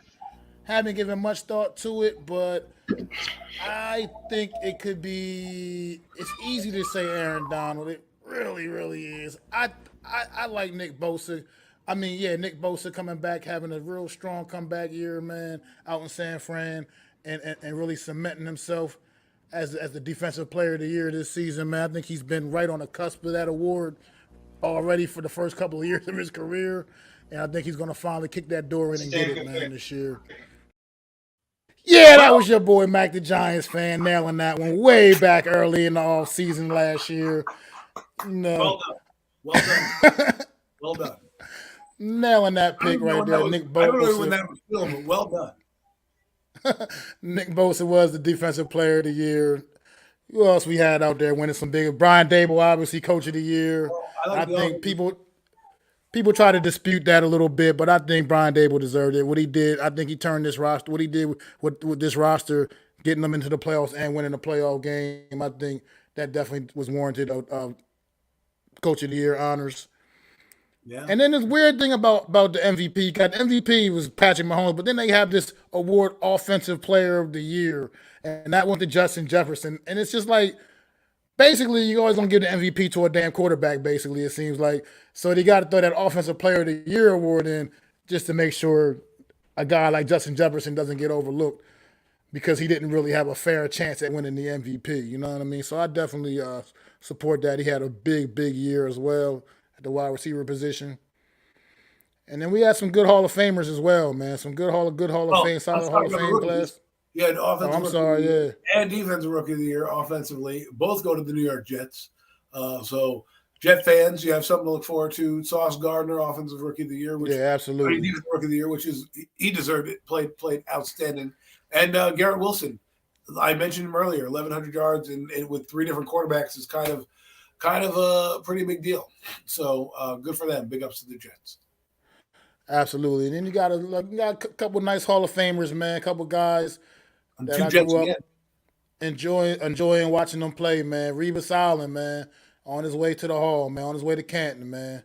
Well deserved. Definitely well deserved. Well, one of the best to ever do it at his position, man. And you got another guy, Rondé Barber, one of the Barber brothers, finally getting in the Hall, man. I mean, he deserved it too. He had another. He's one of those ones that really turned it on later on in his career, but he turned it up and started being a really big time playmaker for the Buccaneers defense, man. Especially later on in his career, the back end of his career, and that's pretty much what put him over the top and got him in the Hall of Fame. Well, I mean, he had 30 sacks and 30 interceptions or something like that. Something like that. He's got quite a few pick sixes too along the way in his career, man. Remember that big one against the Eagles in NFC Championship game? Sorry, AK. I just had to bring that up. You know what I mean? Because that was a big one. But well, I mean, a lot of guys on that Tampa Bay team deserve to be in there. I know Derek Brooks is in the Hall of Fame. I saw Derek Brooks get in. John Lynch, I think, is in the Hall of Fame, and so now Rondé Barber will be in the Hall of Fame. And Warren Sapp is also in the Hall of Fame. So Warren Sapp, when you have, he just deserved it. He was the part of that team, part of that defense that was good for a lot of times. They were looking for a quarterback for a year. That year they had Keenan McCardell and they had the journeyman Brad Johnson win themselves a Super Bowl. But that's what shows a good defense, and he deserves it as well. So good. I agree. Zach Thomas also making it in there. God, I love that one. And I was like long overdue. This was long overdue for me. How do you like him? I loved everything about Zach Thomas when he played, man. He was, to me, he was one of those. He was that old school middle linebacker, man. And yes, he was. And I don't know what took so long for the Hall of Fame to get this right. Zach Thomas well deserved being in the Hall of Fame. You know what? I loved him. I loved him as a kid for Miami when I was younger. I'm a little younger than Mac, so I guess I was a kid. Mac might have been a little older than me. But we both watched in the same era. And when he came into the league, I was like, yo, why doesn't anybody talk about this guy? He was 5'11", 250 pounds, but he was a kamikaze on the field. The guy hit everything and everything. Absolutely, man. Another one is long overdue. Joe Klecko, man, another great offensive lineman back in the day. Was that he just belongs in the Hall of Fame. I don't know. Sometimes some of these guys, I guess the talent that's showing you how good the talent in the NFL is now, where some of these guys are getting pushed back and you forget the greatness of some of these guys, man. Well, the problem is D lineman. You get the eligibility, right? And then he doesn't make it in with one class because guys in his peer set made it, right? And then another set of guys come in and they weigh him. So sometimes it bides your time. I mean, Harry Carson, it was long overdue for him, but he should have made it earlier, but he didn't because he kept getting pushed down the list, So we'll see, man. He's had a great weekend. And then there's one more guy I got to mention because he was my guy. I love everything about his career and Joe Thomas, man, left offensive tackle for a lot of very, very, very bad Cleveland Brown teams his whole entire career. He's like Andrew Thomas. All he did was go out there and play great football his entire career for a very bad organization. And hats off to Joe Thomas, man. Much deserved. Definitely deserves the honor of being a first ballot Hall of Famer. He was the guy. I remember when Joe Thomas got drafted, he was invited to be in New York at the draft because he was definitely one of the top prospects coming out. And he just decided to go fishing with his dad. When he got drafted by the Cleveland Browns, he was out in the middle of the ocean somewhere on a damn boat fishing with his dad, man. And I just always remember that story, him telling that story and just being excited and then going about the rest of his day fishing with his pops, man, after he was the first-round draft pick of the Cleveland Browns. So, hey, Dad, I'm going to the NFL. Where are you going? That's cool. Hey, did you catch anything? Nah, but I'm going to rebait my hooks and throw it in. Hey, congratulations, son. I can't remember if Joe Staley came out in that same draft or not. But yeah, Joe Thomas, man, he was a special kind of offensive lineman, man. And me being a big guy, offensive lineman myself, he was definitely one of those guys I looked up to, idolized, man, when watching him play, man. He was just a great talent. So this is hats off. This is a really good Hall of Fame class. There's gonna be a lot of good guys. I'm definitely gonna be tuned in when the ceremony happens down in August, man, because this is a great class, and I'm happy for all these guys, man. Definitely great ambassadors of the league when they were playing. And and I will be there when Eli Manning gets in at some point because he is going to get in, whether people like it or not. Well, Adam, we're going to be there together, bro. I am going. That is the one guy. I'd missed Strahan. I was not as didn't want to go to Strahan. Didn't get to CLT. I was not into football. I went to Strahan's and it was awesome, and I'm definitely going to Eli's too, so, man. If he get, I wish I could have gone to LT's. Wish I could have seen Strahan get in. Wasn't doing it like that. Then back in the LT got in. But Eli Manning, I don't care by hook or by crook. I will be there to see that man enshrined in the Hall of Fame. Oh man, so yeah, I mean, just hats off to these guys, man. Great Hall of Fame class, NFL honors, man. Guys, a lot of well-deserved guys won their awards, won these awards. I don't have the numbers. I don't really. The only one like I said, that I questioned a little bit. I felt a little. I just felt. Could have went the other way was I just think, like I said, Jalen Hurts probably, to me, in my opinion, was the league MVP.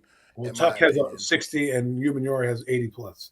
So you're not gonna when you have guys like Dwight Freeney, Robert Mathis hitting the 100 yards, 100 sack mark, and Sidney Rice and all those guys, you gotta get it's like baseball. You have to get at least 100 sacks to be considered nowadays in there. Or you have to do something ridiculous.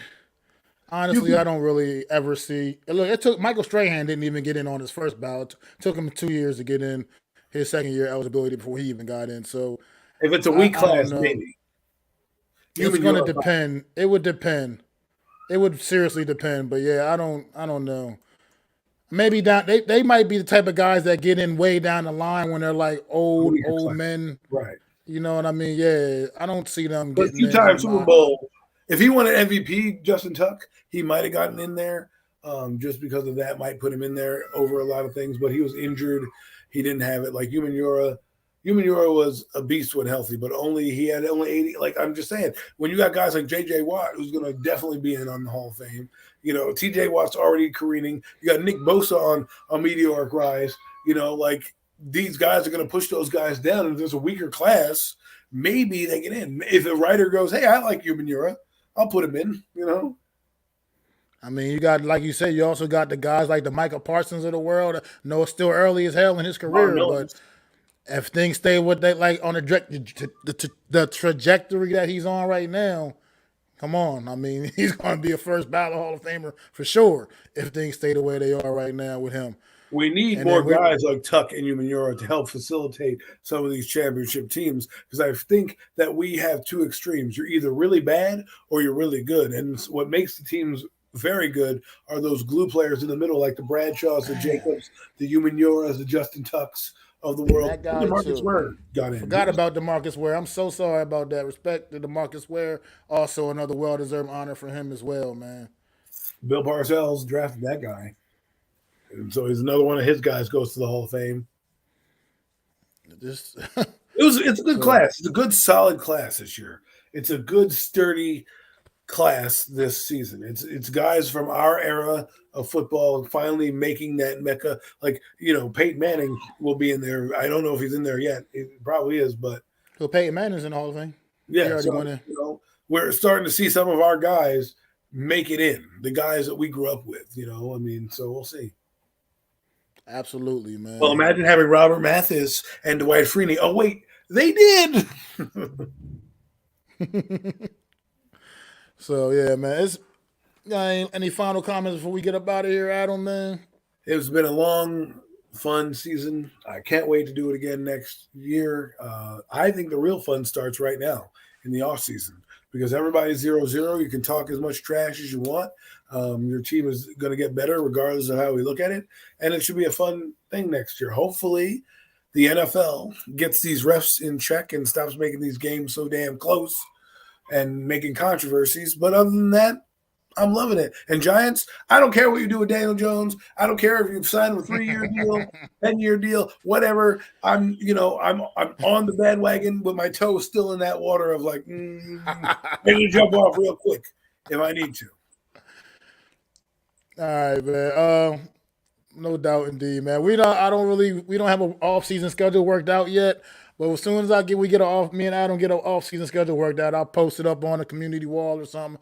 So I don't know when we'll be back. You know what I mean? Maybe he'll come back. Maybe he might do something during the combine or something. We'll have some shows. We want to keep this going, not just making a one and done with the season. I think we're not going to be heavily in the off season, but we want to be there with you as the big things happen. Maybe the combine. Definitely, we'll have a pre-draft show. Probably. Maybe a horseman kind of show where we bring in everybody from each, division team to kind of go over where they think their draft is headed. Then we'll definitely have a preseason, a preview of the training camps. We'll be around. The free agency period starts. We'll be probably doing a little something, things like that. But yeah, definitely we won't be back next week though, guys. It's been great, man. I love everybody. Thanks for the support. We appreciate you guys, man. This has been a great stream. Today, I appreciate all you guys in the chat, man, coming through. Thank you for having me for a year, man.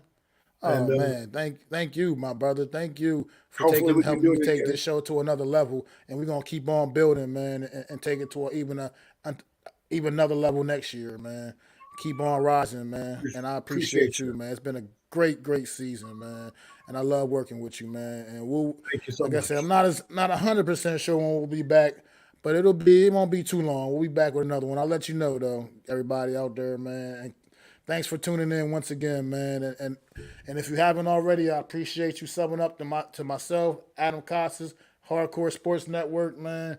We out here working, grinding, man. And definitely appreciate you, man. Thank you. And it is your boy, Mac the Giants fan, man. Peace. I'd like to thank you all for listening. If you was feeling this, please take time to subscribe and smack them likes. Feel free to drop a comment. Let me know what you think. Don't forget to ring that bell so you know when I'm dropping new content. It's your boy, Mac the Giants fan. You can find me on Twitter, YouTube, and Facebook at Mac the Giants fan. That's MacDa Giants fan.